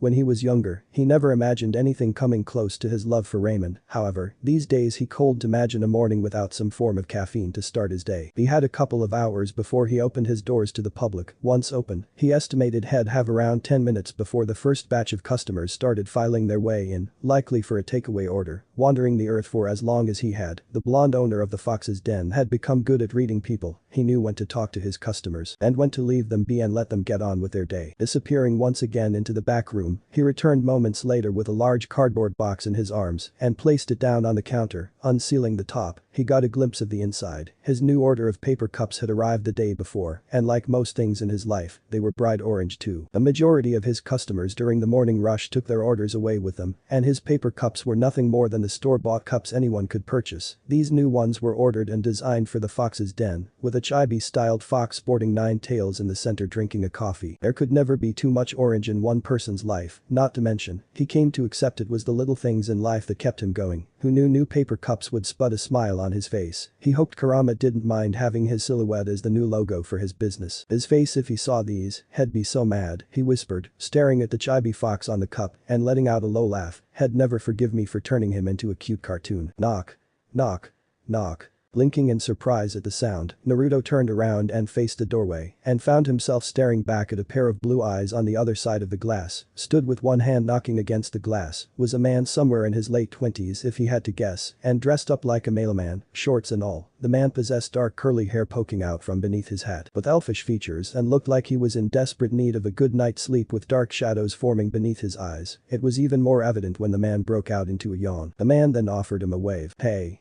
Any chance I can come in? Moments earlier, we got another delivery come in. It looks like another set of packages have come in for Janice, Hess requesting it for delivery at 8 a.m. sharp. Hermes heard and noticed the heads of George and Martha come to life, and turning to look at him, a loud ping followed after, and Hermes couldn't stop the groan from leaving his mouth as he watched Janice's name popped up on the itinerary. As was his every day, the god of messengers, travelers, thieves and a whole array of other domains found himself piled high with his usual responsibilities and duties. None of his Olympian brothers had ever worked the kind of hours he worked regularly. Apollo, in particular, as much as he loved his best friend and older brother, was going through his lazy season. The god of the sun worked little during the winter season, hence why the days were short and the nights long, much to the ire of his twin sister. The sun god spent his time slacking off when he should have been fulfilling his godly duties and wooing beautiful mortals and bringing them to his bed. "We just left New Rome an hour ago," What's is Janus ordering this time. As much as Hermes wanted to do the same, his godly domains were some of the most time-consuming with the world today and left little room for him to enjoy the pleasures that came with modern society. Back in the day, it was his duty to watch over the travelers and merchants as they went on their long and arduous journeys across Greece and deliver the messages from the sky to the sea and the underworld. As one of the few gods who had permission to cross into the domains of his father and his uncles, it made his position on Olympus all the more important. These days, his domains that humanity fell under became so varied thanks to society adapting and growing as a whole that he became the busiest Olympian out of his whole family. One positive though was that out of all the gods, Hermes felt he was the one who had the best understanding of mortals, thanks to all the time he spent mingling with them. The only ones that came close were Athena and Artemis. With today's developments, his immortal family was keeping him busier than ever. Athena and Aphrodite even had the goal to have him deliver their demigods to their mortal parents moments after their birth. You'd think that was something that needed a face-to-face conversation, but apparently, he was wrong. On the rare occasion when he didn't have to work, he often found himself stealing a page out of Apollo's book, spending the night with a woman. There was honestly no better stress relief than a good old-fashioned rumble and tumble in the bedroom, which often led to the birth of his demigod children. Speaking of his demigod children, Hermes felt a flicker of his essence pulsate a few days back somewhere out in California. It was a feeling he'd felt many times before. When his demigod children were born, it turned out, a young woman that he spent the night with during the spring of last year had given birth to his latest son. If it wasn't for his hectic schedule and the laws Olympus followed, he would visit his children as often as he could. As it was, the best he could do was watch over them and their mothers from afar and offer them aid when he could. Eyeing up the two snakes that wrapped themselves around his famous Caduceus, the two let out a low hiss as they looked over the list of deliveries he kept on the monitor at all times. Looks like he ordered season 3 and 4 of CSI.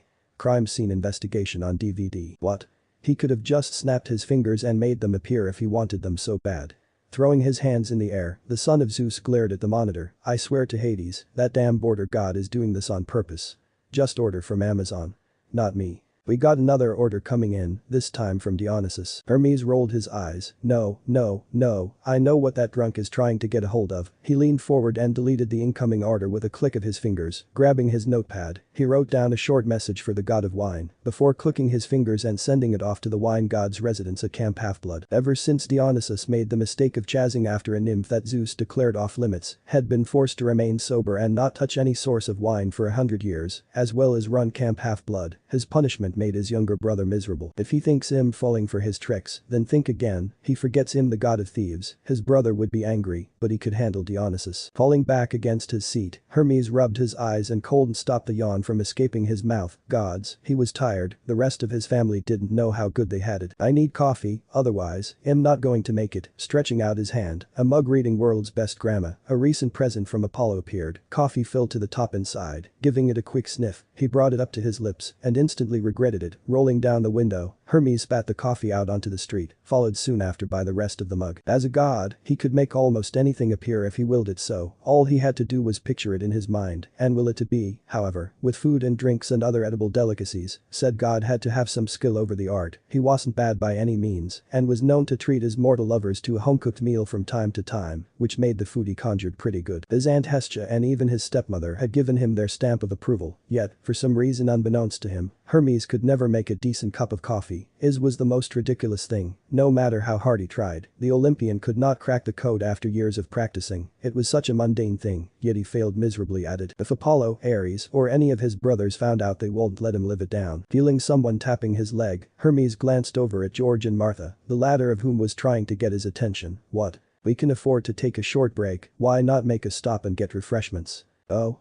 And where do you suggest?" He watched as the two snakes turned to look at each other, whisper something to one another, before turning back to look at him. How about that place up the street? Hermes blinked. Place up the street. He leaned forward and squinted his eyes. It took him a moment to realize what George and Martha were trying to point out. Up the road, not even a minute walk, he spotted a light on in one of the nearby windows, despite Apollo not yet flying his chariot through the sky. Street lights were enough to show off the orange frame that wrapped around the front of the store. The Fox's Den. He read, before tapping his chin. Why does that sound familiar? It's the cafe Aphrodite mentioned a fortnight ago at Apollo's poker night, George hissed, as realization lit up his face. Oh, that's right. How could he forget?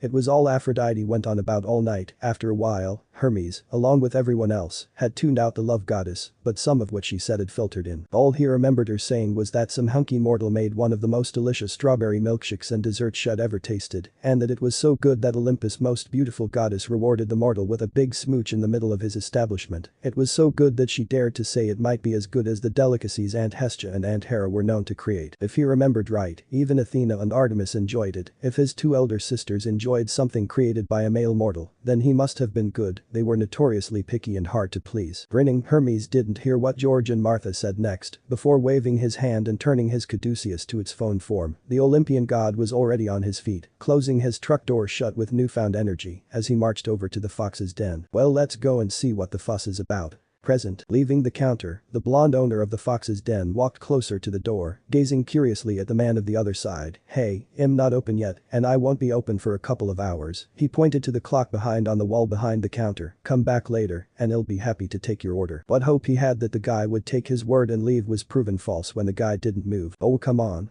Can't you make an exception this once?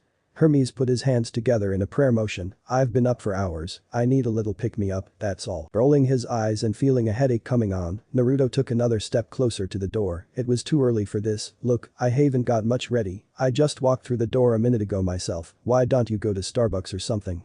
I'm sure one of those is open 24/7. In response, Hermes made a face and stuck his tongue. No way, I hate all that franchise crap. They stopped making good coffee years ago, and I hear you make a hell of a drink. I have it from a reliable source that you're one of the best in the city. Oh? Who's this reliable source? One of his regular customers maybe?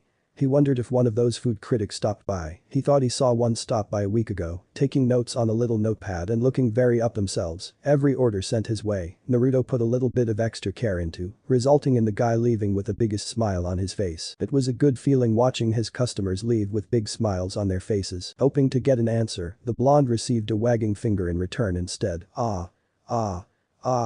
That would be telling. I could never give up my reliable sources, but no, they had nothing but glowing reviews about this place you have. Frowning, Naruto was about to speak before he got cut off. You're here, and the machines are on. He pointed to the coffee machine behind the blonde and pointed to the coffee that was in Naruto's hands. Come on, help a fella out. Scratching the back of his head, Naruto looked to and from the mailman and his machines before letting out a reluctant sigh. Taking a deep breath, he ignored the dark-haired man making a fist in the air and unlocked the door. No funny business, got it? Giving the man a stern look, he watched as the mailman threw his hands up in the air. Don't worry.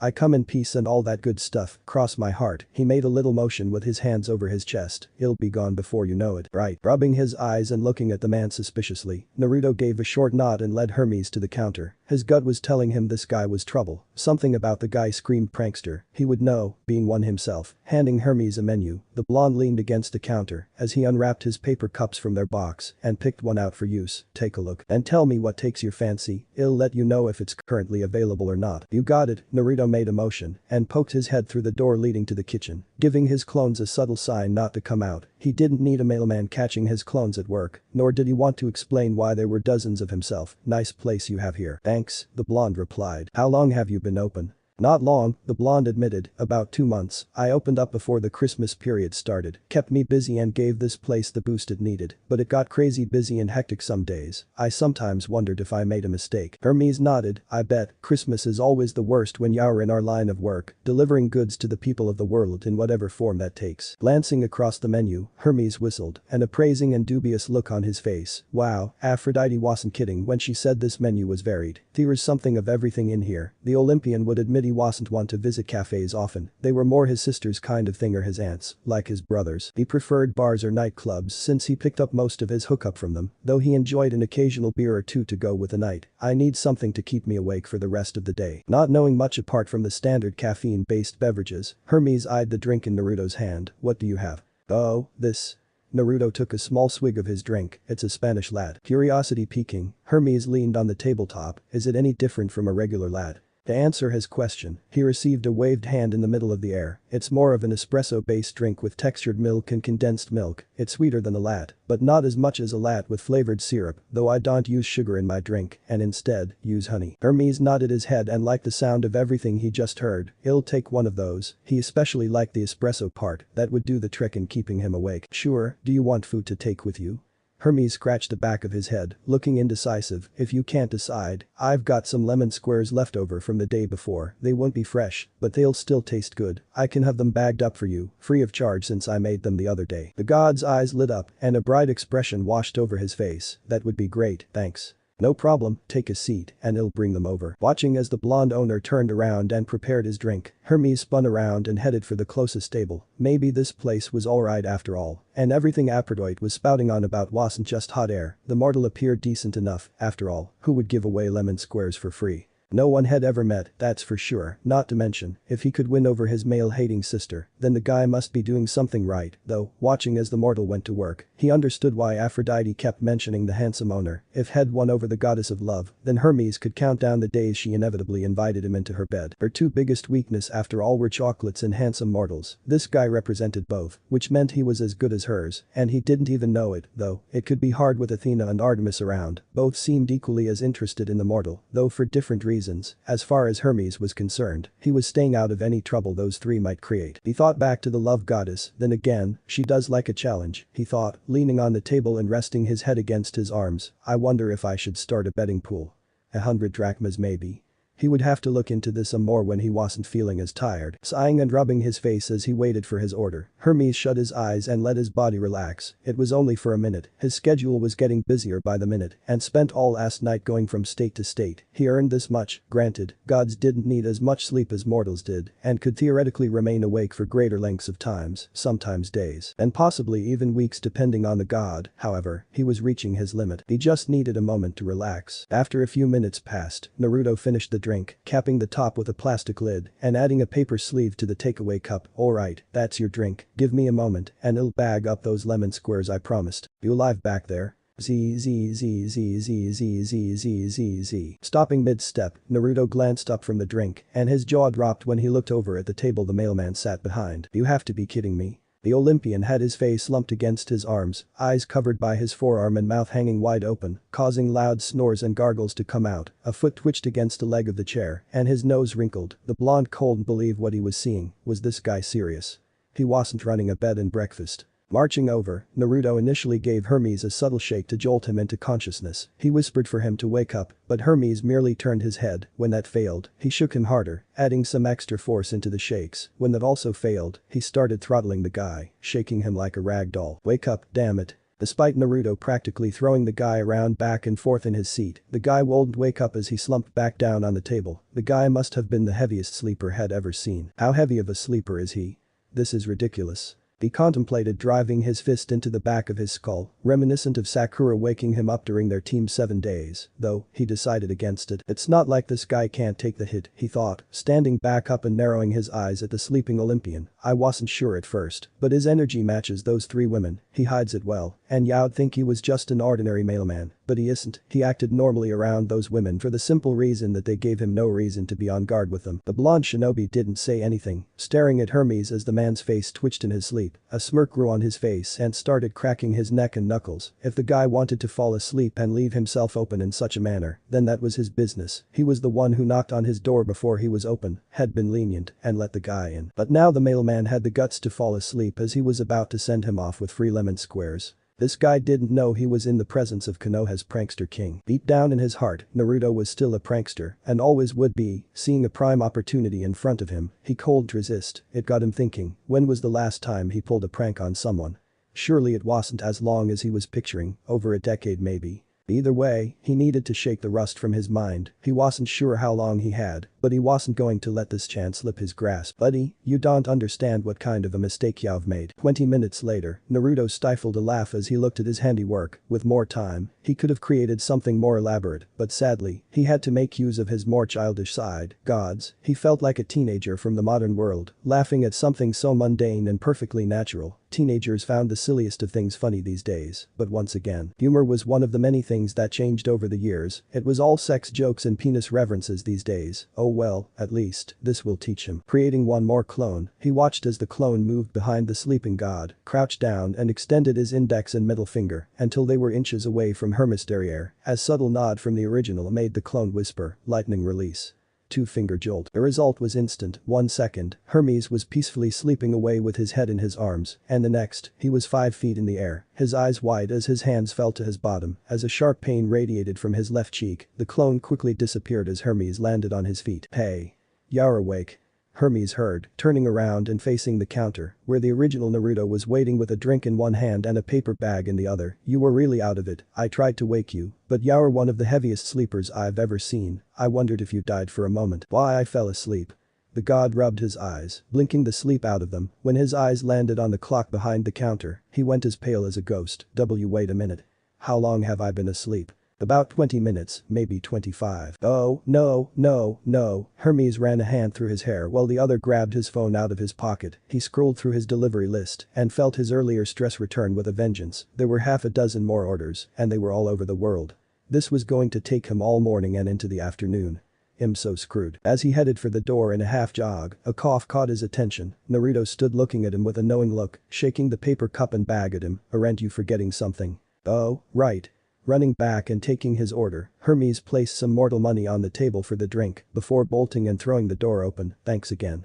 As sudden as he appeared, the god of messengers disappeared. As soon as the door shut behind him, the blonde ninja's calm facade broke and started to chuckle to himself. "I wonder how long it will take for him to notice," he thought, on his own once more. He clapped his hands together. "Alright, let's get this place ready." Olympus. "Okay, something funny is going on here," Hermes thought as he walked the cobbled streets of Mount Olympus. Frowning, he watched as another pair of nymphs often found grazing around the foothills of Olympus sauntered off, erupting into a fit of giggles and hushed tones when they saw him, one by one. As the incidents grew, his paranoia started doing the same. Everyone he came across resulted in the same issue arising. It had been like that all day. And Hermes was beginning to think he was amiss on some kind joke floating around his immortal family. Every delivery stop since this morning, no matter who it was, would either start with them laughing at him or forcing themselves to look away as he handed them their delivery. Even George and Martha, whenever he was inside his chariot truck, would look away from him. He could have sworn he heard them laughing underneath their hisses. Truth be told, he cared little about his companions after his Spanish lad. He could still taste the delicious remnants of his drink on his lips. The Olympian almost crashed his chariot truck when he brought it up to his mouth for the first, not to mention, the lemon squares were heavenly that his eyes nearly rolled into the back of his head. Oh, he understood the appeal after his cup was empty, and his bag of lemon squares became substantially lighter. It was damn good. No, it was better than good. It was amazing. It was no wonder his sisters and the love goddess were taken with a little cafe the way they were. He would be going back in the future, and this time at a reasonable time. It could be a good place to pick up beautiful women too.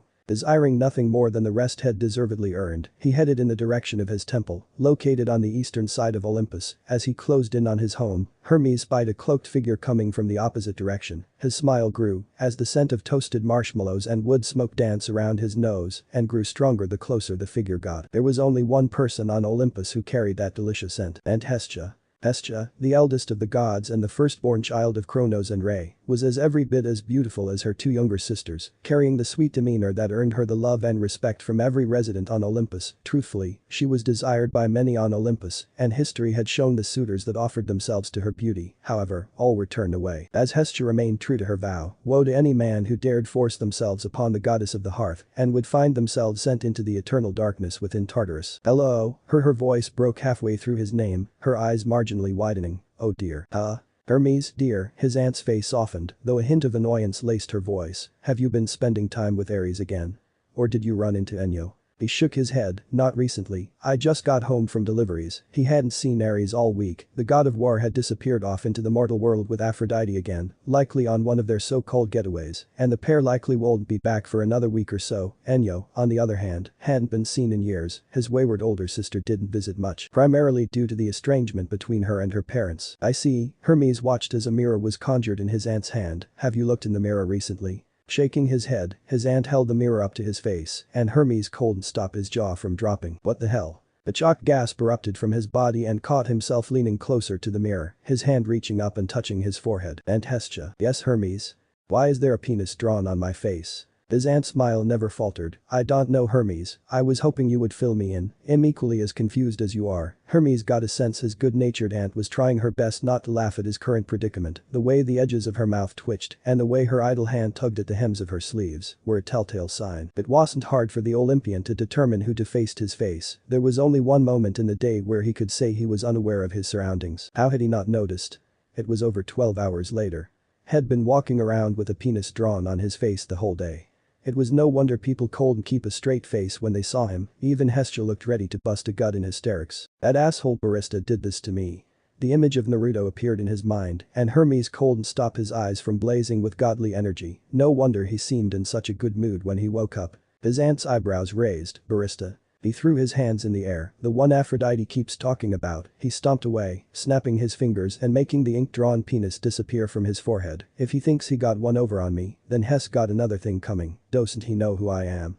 Rubbing his hands like a Disney villain, a devious glint appeared in his eyes. Oh. The payback that's coming his way will be legendary. I practically invented mischief and pranks. The smile never faltered from Hestia. I'm sure, dear, though I'm sure he meant no harm, so please go easy on the mortal. Nothing life-threatening, please, she asked, with an edge of authority laced in her words. Granted, the mortal had been rather ballsy to do such a thing to her immortal nephew, but he didn't deserve to die over it. Thankfully, Hermes was one of the more laid-back gods on Olympus. If such a thing happened to Ares, or gods forbid Zeus, then she doubted the mortal would last another second, he'd be reduced to ash before he could blink. I won't do anything rash, Aunt Hestia, I'm just going to one-up him. That's all, I'm not that petty. Thank you, Hermes. Watching him walk away, Hestia spied the clothes on his back before letting out a giggle as she covered her mouth. It appeared the face sketch had not been the only gift Hermes received. On the back of Hermes' mailman uniform, the barista also added some extra patchwork to his mailman uniform, in this case, in bright orange letters, the words, juicy, in all capitals, were sewn across his back, with an arrow pointing down to Hugh Nephew's posterior. I wonder how long it will be before he notices.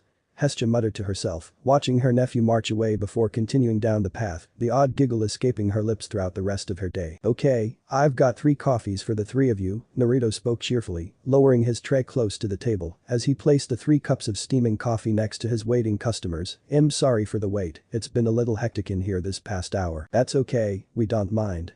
The woman in the middle said, her dark brown eyes flickering between Naruto and the 2 other women on either side of her. It smells heavenly, doesn't it, girls? Absolutely. It was worth the wait. His smile widened a fraction and bowed his head to them. You're very kind. If he had to guess, the 3 young women sat around the table appeared to be sisters, possessing long dark hair and elfin-like features that only served to enhance their appearance. They attracted some attention from the other patrons, though they didn't appear to notice, though the winter was reaching its end and its chill lingered in the air. All 3 were wearing dress tops that left their arms bare, each was comprised of different shades of white, making Naruto shiver looking at them. He guessed some people didn't get affected by the cold as others did. He wished he was that lucky. Moments before the 3 women came inside, the current of the wind strengthened for the briefest of moments. It was enough for the regular citizens of New York not to make heads or tails of it, but it was enough for him to take notice. Years of training on Mount Mayaboku had sharpened his senses to an extreme level, to the point where he could sense nature chakra and related energy sources without the need to activate sage mode. The women, while nowhere near the level of particular individuals that visited the Fox's Den, he could sense were still stronger than the average human by a sizable amount, not to mention when they walked into view of the store. He could have sworn their hair and the hems of their dress tops were dancing in the air. Like the others, he saw no reason to keep them away, as long as they didn't start any funny business, then they were welcome any time. Now, I've got 2 slices of the Russian honey biscuit cake. He lowered the plates down and felt a bubble of excitement as the 2 women on the left and right made dreamy expressions as they gazed at their orders. Their forks found their way into their hands like magic and were eagerly digging in before he could lower the 3rd plate onto the table and 1 sticky toffee pudding. A similar look arose of the middle little woman and saw her mouth silent words to herself, "If you need anything else, you know where to find me." "We certainly will," she muttered, slipping a piece into her mouth and letting out a sigh of pleasure. The two next to her erupted into a fit of giggles, with the blonde leaving them to enjoy their orders. Truth be told, as he wandered back to the counter, Head noticed more and more similar individuals and groups like the three women appearing as of late. It had been happening over the last couple of weeks, during sporadic times in the day. Head felt something off about them all, as soon as they appeared close to the den, though he sensed differences with the energy and life force that coursed through their veins. Some were like the women currently in a daze with their cake orders, where the natural energy within them felt air-based. Others that came felt more connected to the earth, more traditional energy, much like when he manipulated Senjutsu. In the back of his mind, the energy reminded him of the Zetsu clones created from the first Hokage's cells. Though with none of the malevolent intent or evil nature, all he felt was positivity radiating from them, and all had a tinge of green to their skin that only he noticed, though not that he let on. Then there was the small group a few days ago with energy that radiated like the sea, with a distinct smell of the ocean and the beaches lingering on their person. More often than not, they were all beautiful, all possessing the elfin appearances he became accustomed to when greeting and serving them. 90% of the time, they were women, though occasionally, a male or two appeared through his doors. It started with an individual, or a pair visiting each day, but soon the fox's den was becoming a hotspot for the elfin beauties. Each day, more and more seemed to be appearing. If he was honest, Naruto never imagined the fox's den would become a hotspot for nymphs of all things. It took him a couple of visits to realize what they were. If he had to put money on it, then the three women sat around the table currently must have been air nymphs. If what he felt was any indication, the number of encounters Head had with nymphs weren't many, and were sporadic over the years. Thinking back on it, the last time he saw a nymph was over 300 years ago, somewhere in Europe, Germany if he remembered right, or possibly France. But the moment of peace and everyone inside happy with their orders, the blonde grabbed a spare tray and started moving around the tables, collecting up the finished plates and cups. Thanks to the first 3 months being a success, Naruto chose to make a few changes in the kitchen, namely to make the working hours for his clones a little easier. His clones had been a godsend, and if not for them, his menu for the den would have been a fraction of what he offered, especially when it came to the cakes and desserts. So, he installed a commercial dishwasher and glass washer, instead of cleaning them all by hand by the sinks. So far, it had made a world of difference. It was always funny to see how the smallest of things could make all the difference in the workplace. He was halfway around the room making his rounds, his tray stacked high with plates and cups, when he found himself freezing in place. His eyes flickered up to the entrance of the den, hovering over the door. Slowly, he journeyed back to the front after dropping the tray off in the kitchen, handing it off to a clone who looked at him with a serious expression. Every clone behind him had stopped, each wearing a similar look on their faces. They felt it too. It was another energy signature. However, this one was vastly different from the nymphs that occupied his tables. He didn't sense any attachment to the air, or the earth, or the sea. It was darker in nature, and made the hairs on the back of his neck stand on end. In short, the energy felt like death. Looking across the room, the trio of nymphs had sensed the oncoming power as well. If the way their bodies stiffened, their eyes were wide as dinner plates, expressions stuck in a mask of fear and terror. No one else in the room appeared to be affected, though he had no time to determine how or why, when the bell over the doorway jingled. The waft of cold air entering the room as a body walked inside. The person in question was male, standing around the same height as himself with skin the color of teakwood. His eyes were a haunting shade of gold, like the honey he offered to his customers with their tea and coffee. Long black hair flowed past his shoulders, like a curtain of shadows that covered part of his regal and king-like face. He was dressed immaculately, wearing a suit that made the Hollywood stars from the TV look inadequate in comparison. Across the room, as he made his way towards the counter, some of his female customers took notice. If the blushes appearing on their faces were any indication, they found the man very attractive. When he got to the counter, Naruto noticed the man looking around the room, not giving anything away with his expressionless face. The man made him feel a little on edge, though outwardly he didn't show it. Anyone that gave off a sense of death needed to be closely watched, especially around so many civilians who were none the wiser. He looked at the three nymphs out of the corner of his eye, though noticed the man briefly look their way as well. All three visibly gulped, and to Naruto's surprise, gave the man a short curtsy. Despite being sat down, just who is this guy?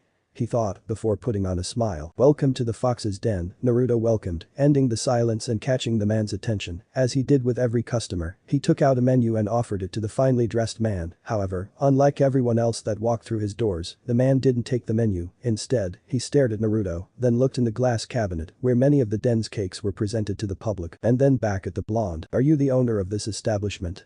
His voice was rich and velvety. It was so smooth the blonde could picture the voice belonging in a blues club, making the women swoon and sway with his velvety tunes. I am. Is there something I can help you with? The man nodded, lacing his fingers together and placing them on top of the counter. You can, my name is Mr. Black, I'm here representing a client if you will, who wishes to privately book your establishment out for an afternoon. Naruto's eyebrows raised in surprise, this was a first. Really? Truthfully, he hadn't looked into the idea of customers privately renting the space out for an afternoon or an evening. Really? The man nodded, his face remaining impassive as honey gold met blue. My client has caught wind of your establishment and heard the glowing reviews from members of her family that have already visited. Her interest has piqued because of it, and she wishes to visit you to see if the word of mouth is true. The blonde nodded, though he adopted a confused look. Well, that's great and all, but why does she need to rent out the entire place? Can't she visit during my regular days? The list when we're open is displayed on the window on the right as you enter. Unfortunately not, due to certain time constraints, the man known as Mr. Black answered back immediately, as if expecting the question. My client is a busy woman who has important duties and responsibilities that she must see to. Around these months in particular, the man shifted his stance, reaching into his pocket and pulled a check. Her current place of work can be rather time-consuming. Rubbing the back of his head, Naruto guessed he could understand the reasoning, though renting it out for one person seemed a bit much. Who was this person anyway? Some kind of CEO of some big-time corporation. Or maybe some visiting princess or queen. He was sure he didn't have any royalty visit his little cafe yet, at least, none that he knew of anyway, not to mention, if this guy who sensed like death was working for someone, did that mean the woman he was referring to also carried around the same kind of feeling? Humming to himself and tapping his fingers against the counter, Mr. Black patiently waited for Naruto to speak. So, it's one person renting the place out. Am I getting that right? He'll be catering to one person if I accept. Her husband will be coming with her. The blonde sighed as the picture forming in his mind became clear. Okay, I guess that makes sense, they want a private space to enjoy their meal. That's correct. Motioning for his visitor to wait one moment, the blonde disappeared into the back room. Before long, he returned, this time with a red book in his hands, revealed to be a business diary. It shouldn't be too much of an issue, so long as they give me some time to warn my other customers. This is the first time I've done something like this since I opened, taking out a pen from beneath the counter. He held it ready in his hand. Did your client have a date in mind? She did, she would like the 14th of February. The 14th though, Naruto started, beginning to flick through the pages before stopping a moment later. He gave the man a deadpan stare. The 14th of February. That's right. So, Valentine's Day. Once again, that is correct. Putting down his pen, Naruto gave the so-called Mr. Black a skeptical look. This guy couldn't be serious, could he? Let me get this straight, your client wants to privately book out my cafe for an afternoon on Valentine's Day of all days. One of the potentially busiest days of the year for someone like me.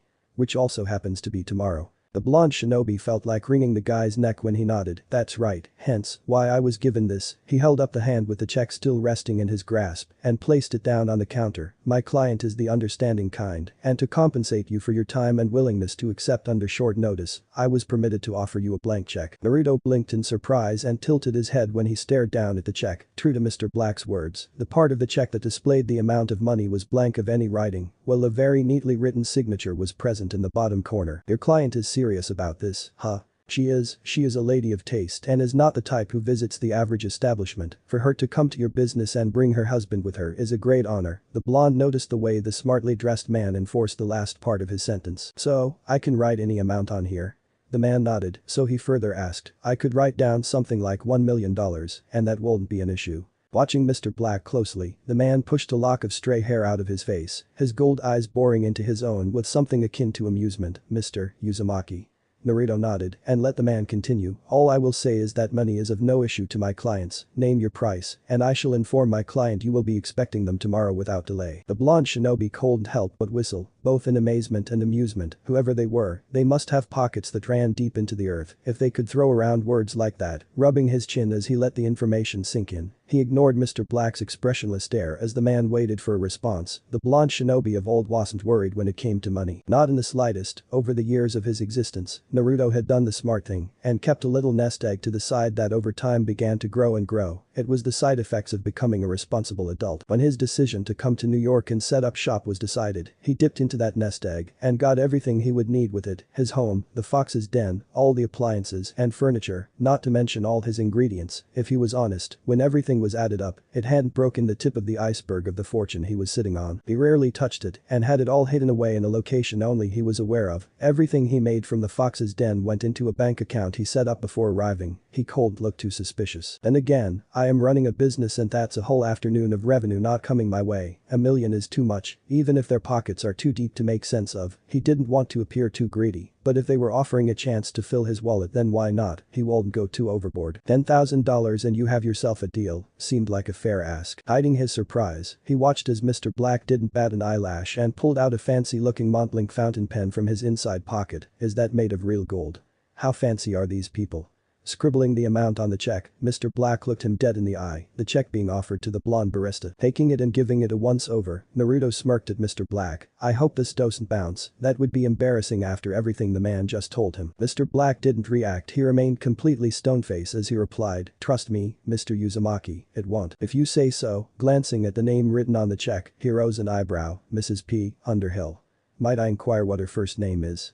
I like to know the names of the people whose money I'm taking. Rolling his neck, a distinct pop made the mysterious Mr. Black sigh in comfort before answering, yeah, I'll get your answers tomorrow. Until then, all you need to know is that my clients will arrive tomorrow at 4 p.m. How long they will stay for, I don't know, however, I recommend that you prepare thoroughly. Mrs. Underhill is known to be demanding if the gossip chefs heard about your food is anything to go by. He leaned in, with Naruto reacting by doing the same. She has a sweet tooth that puts many to shame, though can be picky, she has high expectations. Is that right?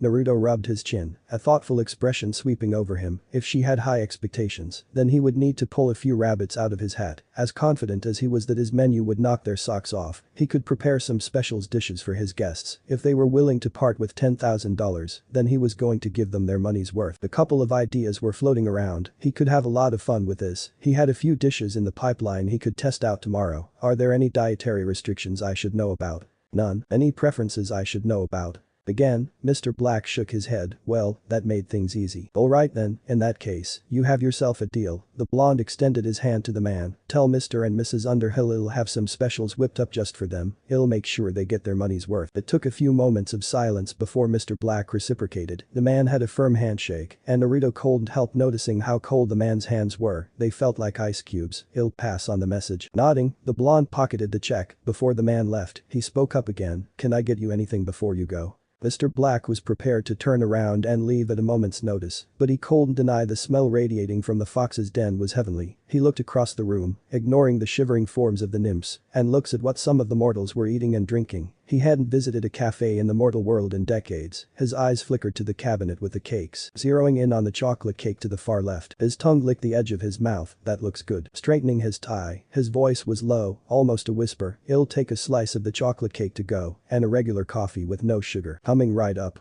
Valentine's Day. My dear, you can't be serious, Hades muttered, his voice low as his dark eyes took in the orange frame that wrapped around the front of the building. Had never seen something so hideous and deliberate in centuries. It was like a monstrous beacon of color, and far too bright for his rich taste. Being in an environment where the brightest colors were the glowing crimsons and dark yellows that emanated from the rivers of lava that ran through the underworld, he could say that if he ever found something that sickly shade of orange anywhere near his home, he would send it deep into Tartarus. It would never see the light of day again if he had his way. Who in their right mind would paint the front of their business orange? Standing on his left, his wife of nearly 5,000 years stood in all her outstanding beauty and glory, an array of shopping bags of all shapes and sizes in her grasp. Persephone was as beautiful as the day he first laid eyes on her, more so than that pesky love goddess in his opinion, the shining flower of the underworld. Her very presence brought out a side of the eldest son of Kronos that few would get to see. When it was time to separate and her time came to return to Olympus, it was like the joy and happiness she brought with her would evaporate, leaving nothing but his dark thoughts and the ever-present wails of those within the fields of punishment. He felt his wife lean into him, the top of her head barely coming up to his shoulder, even wearing those ludicrous heeled boots she chose to wear on their outings into the mortal world. He towered over her as he did with most people. He didn't show it, but he was disappointed she wasn't wearing the black dress she frequently wore whilst in the underworld, the one that billowed around her body like smoke and gave off an aura of mystery. Millennia on from the day they married, and his wife was still capable of making his godly itcher boil with desire. Don't be a bore, Hades. There's nothing wrong with adding a splash of color to an otherwise dull palette. A snort came out of Hades. Persephone, a splash of color is painting a window frame red or a letterbox a shade of blue. A splash of color is not painting the outside of the building, the most hideous shade of orange imaginable. Be that as it may, I like it. You would like it. Are you doubting my tastes?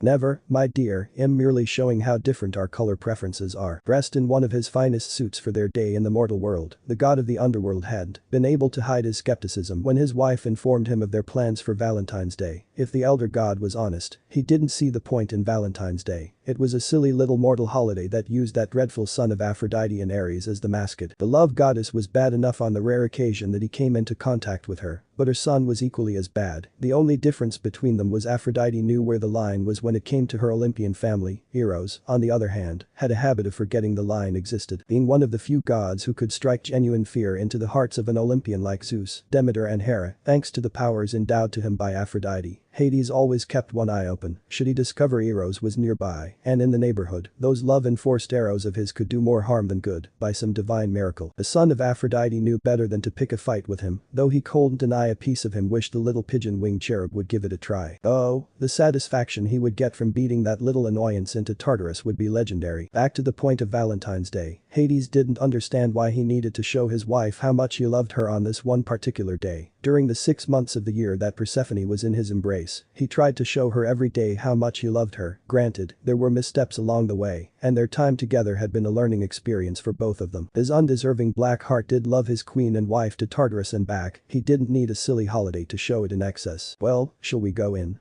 Persephone asked, her watery gold eyes silently motioning to the front door and unaware of his thoughts. Sighing, the god of the underworld knew there was no getting around it. Very well. Persephone puffed out her cheeks in annoyance. You could try and sound enthusiastic. That was me being enthusiastic. His response only served to get a groan out of his wife. Crossing his arms over his chest, his dark pupils flickered to the corner of his eyes, looking in the direction of the Empire State Building. A heavy scowl marred his face, and one of his hand tightened into a fist, although the mist shrouded Olympus from the sight of the mortals. Hades could feel its presence lingering over the famous skyscraper. The home of the Greek pantheon has never been a home to him, nor did it welcome him like it did the rest of his family. Being near its doorstep, it never failed to stir up old and bitter feelings. His so-called family were the ones who made him into the person he was, keeping him at a distance at all times, and never trusting him the same way after the Titanomachy. His temple should have been on Olympus, just as his brothers and sisters were built on its surface. Hell, Poseidon had one on Olympus and within Atlantis, there was no telling how many that dunderhead, Zeus, had. The point was, he helped build Olympus into what it was, and should have been recognized for that like the rest of them. Why couldn't they have gone to another city? Before Hades could let his thoughts begin running away, the petite and smooth hand of his wife laced through his fingers. The contact was enough to halt those thoughts. Stop thinking about them. I wasn't. He didn't fight a grip as she pried his hand away from his crossed arms. Yes, you were. A pang of sympathy ran through Persephone's chest. The goddess of spring had learned the telltale signs of her husband over the millennia. She knew something was bothering him like a pit in her stomach. I know you don't like being so close to Olympus, and it stirs up old feelings and grudges, but we've had a nice day out so far, haven't we? It took a moment, but Hades gave a short nod. Good, I'm glad, let's not spoil it with ill feelings. His expression softened. It's not that I haven't enjoyed our time today. I have enjoyed it, I promise. He gave her hand a light squeeze and felt the corners of his mouth twitch up when she smiled at the gesture. I don't see why we couldn't have gone somewhere else. California. Boston. Even Miami would have been a welcome change. The essence of my siblings and Zeus ilk can be sensed all across New York. I'm surprised we haven't run into one of them yet. The sigh escaping her lips, Persephone dropped her bags and laced her arms around her husband's neck. The gesture was enough to feel Hades lean his body into her, embracing in the warmth she provided. Despite the size difference in their appearance, the queen of the underworld proved she was stronger than she looked. Today is all about us. Don't make it about them. Hades stayed silent for a couple of moments, letting her words sink in. I know, and he'll try. That's all I ask. Standing on her tiptoes, Persephone laid a gentle kiss on her husband's pale cheek. Put them out of your mind and enjoy this place with me. I've heard great things about it. Even Thanatos told me how much he enjoyed the food here. The crumbs from his chocolate cake were still on the corner of his lips when he came to confirm the reservation. I guess if Thanatos enjoyed it, then it's worth a try, Hades admitted. Like most of the gods and goddess of his ever-expanding godly family, his lieutenant was a picky eater, and like himself, had a rich taste when it came to mortal cuisine. If Thanatos enjoyed what he ate, then it couldn't have been awful. Though, he was still skeptical about the kind of man that painted part of a building orange. Lead the way, my love. Persephone beamed at Hades, the twitching of his lips strengthening until a small smile graced his often scowling face. Pushing the door open, the sound of the bell rang as they entered. Like their fellow immortals, a wave of warmth shrouded over them, and Hades watched as his wife visibly relaxed, and together they took in the room. The rich smell of coffee laced the air, reminding him of the mornings his wife would wake him up with his favorite blend of coffee. The room was bigger than either of them expected, with tables and chairs pushed to each side, with one singular table with 2 chairs sat in the middle of the room. You must be the Underhills. Both sets of eyes gazed over to the counter, where the patiently waiting owner was stood. The Underhills. Hades thought, rolling his eyes at the surname Persephone had given them. His wife loved coming up with new alias for them during matters like this. Walking out from behind the counter, Naruto extended his hand to Hades, a pleasant smile on his face as he greeted the pair of immortals. My name's Naruto Uzumaki, the owner of the Fox's Den. First things first, I would like to thank you for taking an interest in my humble establishment. When your representative came by yesterday, I hardly believed it. I thought he was joking at first, but I can see he was telling the truth. It's nice to meet you both. Shaking his hand, Hades noted the firm grip the blonde gave him and felt his wife step forward and offer her hand. Instead of shaking her hand though, Naruto gently took her hand into his own and placed a gentle kiss to her knuckles. The act was enough for Persephone to widen her smile. She liked a mortal with manners. That's very easy on the eyes too, Persephone thought. A handsome face and a very nice body if the way his clothes tighten on his body is any indication. She was no Aphrodite, but she could window shop from time to time. You are most welcome, and I'm happy you accepted my offer. I'm sorry for the short notice, but the news doesn't intend to travel to our neck of the woods until much later, though I've heard nothing but good things about this place. If he had told Thanatos no, then Persephone planned on having him wrapped up in the mist and make it happen either way. I'm Penelope Underhill, and this is my husband, Hank Underhill. Persephone promptly ignored the look her husband was giving her. Well, come over and take a seat. Reaching behind the counter, he pulled out 2 menus and offered them to the pair of gods. Make yourself comfortable, and it'll give you a couple of minutes to look at the menu. He motioned to their table. Also, just so you're aware, I've got some specials of the day prepared for you both. Think of it as my way of ensuring you get your money's worth today. It'll read them out when I take your orders. Thank you, that sounds delightful, Persephone replied, the excitement brimming as she wondered what Naruto had prepared for them. Gently, she pulled her husband to their table, with the god of the underworld glancing at Naruto from the corner of his eyes. Making themselves comfortable and discarding her coat, Persephone eyed her husband. So? What do you think so far? The god of the underworld took notice of the excitement in his wife's voice. She looked at him expectantly, without trying anything on the menu. I can't make any judgment yet. When his wife scowled at him, he internally sighed and made a change to his answer. It appears adequate. The place has a nice atmosphere. The rich smell of coffee is pleasing, he'll admit. As suspected, her face made a 180. I knew you'd like it. The goddess of spring sounded very pleased with herself. There was so much to choose from in here, I'm not sure where to start. The beginning would suffice. A kick to his shin beneath the table forced him to grunt. Don't be sarcastic, my love, it's unbecoming of you. Persephone remained focused on the menu. A content smile plastered on her face. Hades could see her eyes at work, taking in all her options. I wonder what specials he made for us. It's all very intriguing. I find myself curious also, Hades replied. An annoyed expression wormed its way onto his face. Was Hank the best you could think of? It's a nice name, it's a traditional name in the mortal world. The goddess glanced up. Is there something wrong with my choice? Nothing, but I don't see why we can't use our real names. Because no self-respecting mortal woman would name their child after the god of the underworld. Name one mortal carrying your name, and we can go home right now. When he didn't speak, Persephone's smile gained a satisfaction to it. I rest my case. Now, less brooding and more choosing. Understood. Remaining silent, Hades opened the menu up and let his dark eyes scan over the contents. He would let Persephone have her fun. His wife did appear excited during their shopping spree earlier in the afternoon. There appears to be something for everything in here, he mumbled, his hand coming up to sweep his oily black hair back. He must go through ingredients like they're going out of fashion. If he offers everything he says he does, he must be doing well to afford it. As the richest member of his Olympian family, called him curious if he wondered how a mortal could afford such a massive selection. Most places he was aware of didn't provide a third of what the blonde owner was offering to his clientele. Did he make everything that was listed on the menu? If not, then he must have dozens of suppliers in the pipeline. His cash flow must be a constant wave. He couldn't help with the way he thought. As the god of riches, it sparked his curiosity. Focus, Hades, pick something before your wife calls you out on it. While Hades was busy mulling over his thoughts, Persephone was busy biting the corners of her mouth. She couldn't decide what she wanted. Everything sounded so good. Where to start? If it wasn't for word getting to her by Hermes, who was delivering a package to Hecate in her residence within the underworld, then she wouldn't have heard a peep about the fox's den. News tended to reach the underworld slower than most, though when she asked why she hadn't heard about such a place existing sooner, she noticed Hermes begin to shuffle around uncomfortably. Surely, any place that attracted the attention of multiple Olympians was worth hearing about. Despite not being an Olympian, being one of the eldest children of Zeus, as well as the queen of the underworld had its perks, suffice to say. It took 5 minutes before she had Hermes spilling out all the gossip on Olympus. Her time in the underworld had provided her with many a means to get the information out of her unwilling hostage by the time she let her little brother free. Persephone was internally seething, cracks formed on the marble floor of her husband's palace as she marched back to her chambers. "Ah, damn Aphrodite." Oh, she knew the love goddess could be petty, but she was asking for it now. Aphrodite had done everything in her power to keep the information from getting to the queen of the underworld, and Persephone knew why. Their little rivalry that started with Adonis all those years ago continued to plague them to this day, and only worsened as time went on. The two goddesses used to be good friends, but these days after the Adonis incident, their relationship never recovered. The two were always trying to one-up each other in a variety of ways, to the point that the other gods would simply bypass them. The stunts they pulled on each other were legendary.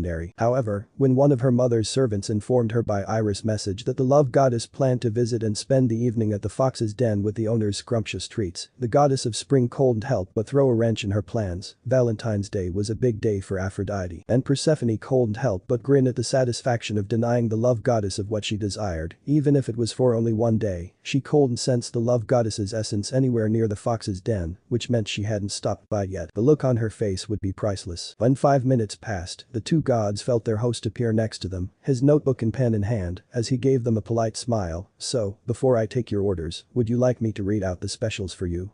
The blonde looked pleased with himself. "Yes, please," Persephone replied, followed by a nod from Hades. She couldn't wait. "Well," Naruto started, "for this special day, I have arranged 3 different dishes for you, all of which were freshly baked earlier today. The first of which is a grapefruit curd tart with chamomile whipped cream." Persephone's eyes lit up, followed by an audible intake of air. "The second is a fig almond tea cake with a coconut honey glaze." Finally, since it's Valentine's Day, I thought the third option should be something related to the subject of love, so I prepared a chocolate-dipped strawberry Neapolitan cake. Hades hummed as he leaned back in his chair. The god of the underworld wouldn't admit it out loud, but the choices laid out to them sounded very appetizing. If the mortal prepared such dishes for them, and if he liked them, he would be willing to leave a generous tip for the man. Despite the money already provided, despite his reputation, Hades commended hard work and dedication. Looking at his wife, Persephone was practically bouncing in her chair, her eyes lit up like fireworks. If the dishes were half as good as the gossip suggested, then Persephone contemplated dragging the man to the underworld and having him set up shop just for her. She had a spot in mind next to her famous garden. That way, she and her husband could have their orders brought to them on the veranda overlooking the fields of asphodel. Her fellow goddesses might not be happy with the change in location, and it meant they would have to gain her husband's permission to enter his realm if they wanted to visit. Seeing his wife's excitement, he snapped his menu shut and looked his wife square in the eye. "In that case, we'll take all 3. My wife and I will share a plate of each of your specials between us." Naruto nodded and wrote it down on his notepad. His smile widened when he saw Persephone reach over the table and take her husband's free hand into her own. A tiny smile grew on the face of Hades and winked in his wife's direction. It was beautiful to see how in love the pair were with each other. He got the feeling the husband was the type who would go to the moon and back if it made his wife happy. "You guys are a sweet couple." "That's kind of you to say," Persephone replied, her thumb tracing against her husband's pale skin. "He can be as stubborn as a mule when he wants to be, and moodier than a bull seeing red, but deep down my hubby is a softie. Not enough people are lucky enough to see that side of him, but I do." She gave her husband a reassuring squeeze. "It hasn't been easy, but we've been married for a long time and overcome obstacles that would cause most to call it quits. I hope he knows how much I have come to love him." The god of the underworld's expression softened further. "He does. We are lucky to have each other," Naruto replied, his gaze turning and staring out the window at the people walking the pavement across the road. Most people these days don't seem to understand how precious marriage is, especially when the right person comes along. It provides an opportunity to grow in selflessness as you serve your wife, her husband, and any children that come from the union. It's more than a physical union, it is also a spiritual and emotional union. Both immortals looked at him with mild surprise. They both looked into his blue eyes and noticed a sadness within them. "Any kids?"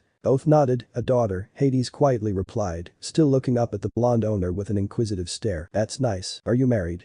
The question came from Persephone, right before her eyes. She noticed a momentary shift happen with the blonde owner, like a door had been cracked open, followed by a wave of sadness briefly resonating from his person, and his face gaining a faraway look as a sad smile took over. Persephone almost wished she hadn't asked. Widowed? Oh, her voice was quiet. I'm sorry, she hadn't intended to stir up old feelings. To be so young and already a widow must have been difficult. He looked barely out of his 20s. It took a few silent moments before the blonde shook off the sadness, his smile returning to normal and waving a hand in the air. Don't be, it was a long time ago. Seeing you both together reminds me of my time with my wife and how I wish we had longer together. I miss her dearly. He brought his notepad and pen back up. Now, let's keep going with your orders, shall we? What would you both like to drink? Oh, that's right, they still had their drinks to order. Releasing her husband's hands, Persephone had a skim through the menu one last time before she confidently knew what she wanted. I would love one of your coconut and vanilla cappuccinos, please, it sounds delicious. Nodding his head, Naruto turned to Hades, could you serve anything a little stronger?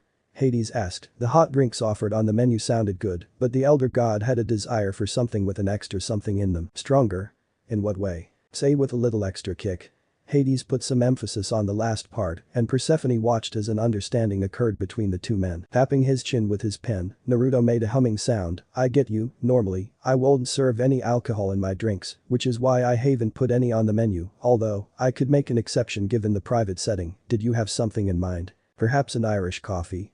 Would that be out of the question? The half-grin stretched onto Naruto's face. I think you might be in luck. Naruto gave an appraising look. I like your style, Hank Underhill. Hades nodded in the blonde's direction, saying nothing about the alias. It will take a bit longer to prepare, so I hope you don't mind the wait. That's fine. The rulers of the underworld watched the blonde disappear and get their orders ready, leaving the pair to rejoin their hands across the table. He seems nice. That's alright, Hades replied, for a mortal anyway. Persephone leaned her free elbow on the table and placed her head in her palm. We should bring Melino with us next time. That girl doesn't leave the underworld enough, although, she rubbed tiny circles in the back of her husband's hand. It might have to wait until the fall. It'll be returning to Olympus in a few weeks. Maybe we can plan an outing for the three of us when I return in the fall. The grunt came out of Hades' mouth. He wasn't against the idea, he just didn't like hearing his wife speak about their upcoming separation for 6 months. Don't be like that, it will give us something to look forward to when I return in the autumn season. I'd like it better if you stayed with me all year round. Hades spat bitterly. If it wasn't for that overbearing idiot I'm forced to call my sister throwing a tantrum, then you would be with me always. To this day, after millennia had passed, the relationship with Demeter only worsened over time. The goddess of the harvest and the seasons cold, except that Persephone could love someone like him. If Demeter had her way, which at one point she did, then she would lock her daughter away in a secret location only known to her, and barred anyone else from their family from ever seeing her. Demeter took the term mother knows best to an extreme level, and he knew how frustrated Persephone could get with a woman who tried to control every aspect of her life. You are doing it again, my love, a knowing look crossed over her face before the goddess stood up from her seat, never breaking the hold on her husband's hand. Persephone guided her chair around the table and sat next to him. You can't help yourself with forcing negative feelings to filter into your mind, can you?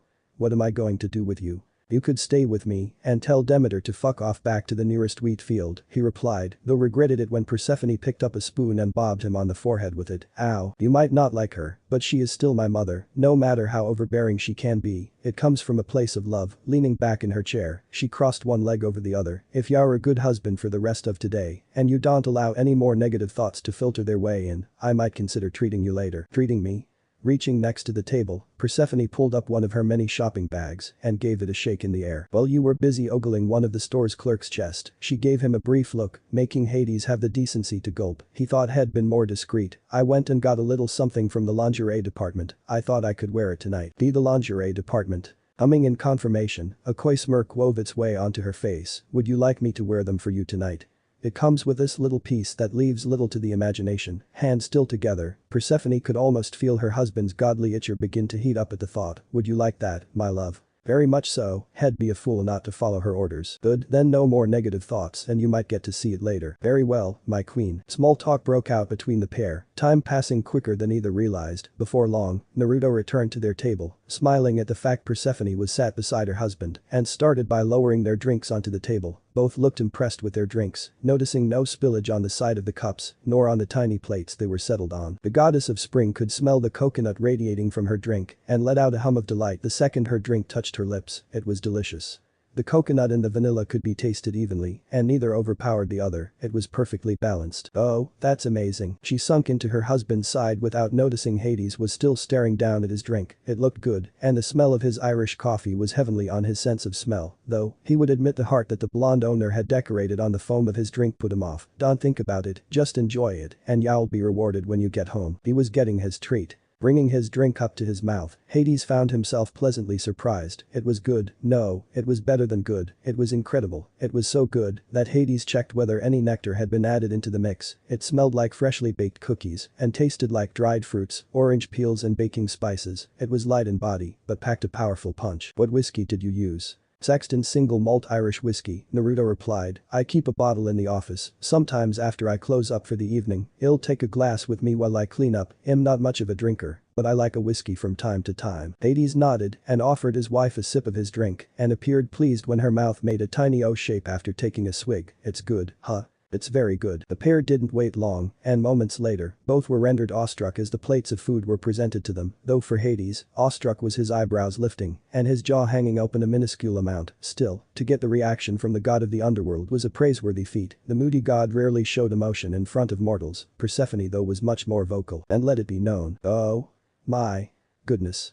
She clapped her hands together, her tastibid salivating the longer she stared at the dishes. All three of their orders appeared baked to perfection and were beautifully decorated. This is beyond what I imagined. Thank you for saying so, Naruto replied. I hope you enjoy your orders. If there will be anything else, let me know. I'll be stationed by the counter. The blonde gave a short bow out of courtesy and left the mesmerized couple alone to enjoy their meals. Pulling out a book from the counter, he crossed a leg over his knee and sat comfortably as the two immortals enjoyed their orders. Thank you very much, Persephone whispered, her eyes never leaving the three plates. She didn't know where to start. All three looked so appealing she was having a crisis just deciding where to begin. They look so good, but I don't know if I want to spoil the way they look. They're beautiful to look at. Hades looked at his wife and recognized the excitement rushing through her. Her face was mesmerized, and he couldn't blame her. Their food looked like something Hestia or his mother would create. This mortal was full of surprises. Licking the edge of his lips, Hades picked up the nearest fork and took a piece from the grapefruit tart. He planned on going from left to right. He heard Persephone gasp, as if his action was unwarranted before she mimicking his actions. On the count of three, both brought their pieces up to their mouths, chewed for a couple of seconds, and promptly fell back into their chairs, both their eyes glazed over in delight, their shoulders slumping in comfort, and their breathing synchronizing. Neither could have prepared for the onslaught of flavor that assaulted their tastibids. Holy gods above, this is the best thing I've ever tasted in my life, Persephone muttered, nothing even comes close.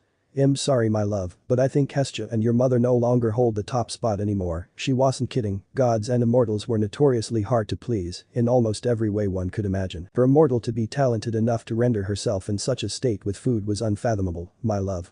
Are you okay? The goddess of spring waited a few moments before she got a response, only it wasn't the response she imagined. Instead of words coming out of her husband's mouth, it was a long and drawn-out moan of pure delight erupting from her husband's mouth. It was guttural like the sound was coming from his very soul. Oh my. By the counter, Naruto didn't even look up from his book, he merely shook his head and continued to read. Persephone said nothing, nor did Hades react to the sight of his wife staring at him with surprise. Instead, he shocked Persephone by cutting a larger piece of the tart with his fork and chomping on the dessert, as if it was about to disappear from his life forever. Though he remained silent after the second bite, the smile on his face grew wider and wider by the second. It was as if the tart was pumping pure happiness into the veins of the god of the underworld. Hey.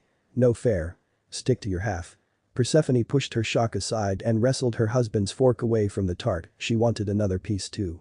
Don't make me poke you with the end of my fork, my love. It went on that way for the rest of their time spent at the fox's den. Never had the smile on Hades' face reached as wide as it did that afternoon, as he ate cake and joked with his wife. Food was truly the way to a person's heart, and Persephone for one loved every second of it. Their afternoon that Valentine's Day became one of their happiest memories in recent memory, and served to cherish the love and bond husband and wife felt for each other. The blonde couldn't fathom the priceless service had provided for his two customers. Once the pair of immortals finished devouring the tart, they moved onto the tea cake. Once that was finished, finished, they moved on to the Neapolitan cake. If the moans of delight that came from both Persephone and Hades were any indication, then the day had been a success in Naruto's eyes and ears. For the next couple of hours, the pair continued to order the same special dishes over and over again. And the blonde hadn't minded at all, watching them out of the corner of his eye. The old shinobi felt old memories begin to stir in the back of his mind as a familiar beauty appeared in his mind. Hinata, boy, he hadn't thought about his wife in a very long time, not because he didn't want to see her beautiful face in his mind, but because when he did picture her, it only served to remind him of everything and everyone had lost, the ones that were forever out of his reach, gone to a place he could never go. Sometimes when he was drifting off to sleep, he imagined her arms wrapping around his body, her head resting on his chest and her legs resting against his knees, sleeping with Hinata beside him, never failed to help lull him to sleep, whether it was her steady breathing or the sound of her heart beating against his ear. She never failed to see the good in him, even after becoming Hokage, and the stress and pressure of preserving the peace they all fought so hard to achieve began to pile higher and higher on his shoulders. She never failed to turn that weight as light as feather. The moment he stepped inside their family home, seeing her smiling face, her eyes full of love and arms awaiting his embrace, it was a feeling that he cherished to this day. Other times, he pictured Bolt and Himawari scooching into bed with them. Their son would tuck himself between his parents, his head resting on Hinata's ample chest, while Himawari would lounge against her father. Sometimes her legs would be strewn across his face, or her body horizontal over his stomach. His daughter could sleep in the strangest of positions. These days, he awoke to a cold and empty bed, serving to remind him of his place in the world. They had been gone a long time. Sometimes, for the briefest of moments, he could feel them standing next to him. However, as soon as he became aware of the feeling, it vanished as quickly as it came. He took it as their way of saying hello. Truth be told, he felt a little depressed when they entered his mind, shaking his thoughts and feelings away while he was on the job. He noticed Mr. Underhill trying to catch his attention and quickly moved over to fulfill his request. This was his life now, and deep down, he knew he couldn't dwell on the past. No good came from being stuck in the past, it was just hard letting it all go. "What can I get for you?" While Hades spoke to the blonde and ordered another set of the specials, the goddess of spring remained silent, an eerie feeling in the back of her mind. The hairs on the back of her neck were standing on end, and goosebumps ran up and down her arms. She hid her surprise while her husband and the mortal conversed, and turned her head so she was facing the window. Why did she have this feeling someone was watching her? When her golden eyes noticed a figure standing in front of the window, the reason for the feeling became apparent. Ah, that's why. Standing behind the glass and going unnoticed by the mortals dotting the street was none other than the goddess of love, stood with her arms firmly set by her sides, her eyes a torrent of angry colors. As she tried to glare a hole through the back of Persephone, she sported a new look, like she often would when the two goddesses met in the spring and summertime. With blonde hair and a bob-style haircut, looking the woman up and down, she saw Aphrodite was wearing a very expensive-looking purple dress. It left an ample amount of cleavage and would have left men and women a salivating mess. It wasn't hard for Persephone to understand what the goddess had planned and realized the goddess' plan was to entice the delightful blonde owner into joining her in the bedroom. Ha! Not today. A smirk wove its way onto Persephone's face and took a sip of her wonderful drink, mouthing silently how amazing it was to the glaring goddess. The act was enough to make the goddess of love tremble, the glaring intensifying. Aphrodite would likely try and get her back for this in some creative form, but right now, she didn't have the heart to care. Instead, Persephone decided to do the childish thing and give Aphrodite one last parting gift before returning to her husband's company. She brought up her hand and offered Aphrodite the bird, all the while her smirk widened. "My dear, what are you doing?" Her husband's voice brought her attention back to the table and found Hades and Naruto staring at her. The latter had his notepad and pen in his hand. "Nothing, darling, nothing at all," she replied, adopting an innocent smile as she clasped her hands together. "Another round of everything then?" The moment the bell rang, Naruto's face lit up as a familiar customer appeared before him. "Well, if it isn't my favorite customer." The goddess of the moon blinked in surprise at the blonde's voice. After a long and tiring couple of days training the newest members of her hunt and running them through their first ever monster hunt with little sleep, Artemis decided she needed to slip away for an hour. As always, she left her faithful lieutenant, Zeus, to keep the girls in line until she returned and have the chores completed. The three new girls, Lucy, Tracy, and Eloise showed promise, though it would be many years before they came close to acquiring the skills that their older hunters possessed. Hunters like Zeus, who had been part of the hunt for over 2,000 years, and Phoebe, a daughter of Apollowad, joined before even Zeus, were two of a handful of young women who grew into elite warriors after spending centuries at her side. Like her aunt Hestia, Artemis often spent the time in a younger form, most often it was in the form of a girl between the ages of 13 and 15, as many of her young companions tended to fluctuate between those ages. It was a method for her to bond with her hunters, particularly the younger ones who might find her adult form too intimidating and imposing. To make them feel more comfortable, she took on a form that helped them feel at ease. Most of her hunters had come to her to escape from the grasp of evil men and their dark thoughts and desires, which was why her group of maidens were women and women only. Though only a handful of men had ever earned a place in her hunt, it was exceptionally unlikely in this day and age. With some time to herself and Zoe running the hunt in her place, Artemis teleported to New York, changing back into her adult form and adopting modern clothing rather than her hunting gear. She headed straight for her favorite spot in the city. She sent a message to Athena and asked if her sister wished to join her, but the goddess of wisdom was currently engaged in a meeting with Hephaestus. For once, she was going it alone. Good afternoon, Naruto. Good afternoon. He handed her a menu and led her to a table near the counter. It's been a little while since you last visited. I was beginning to wonder if I was ever going to see you again. One of his hands dug into his pockets. Your sister not with you today.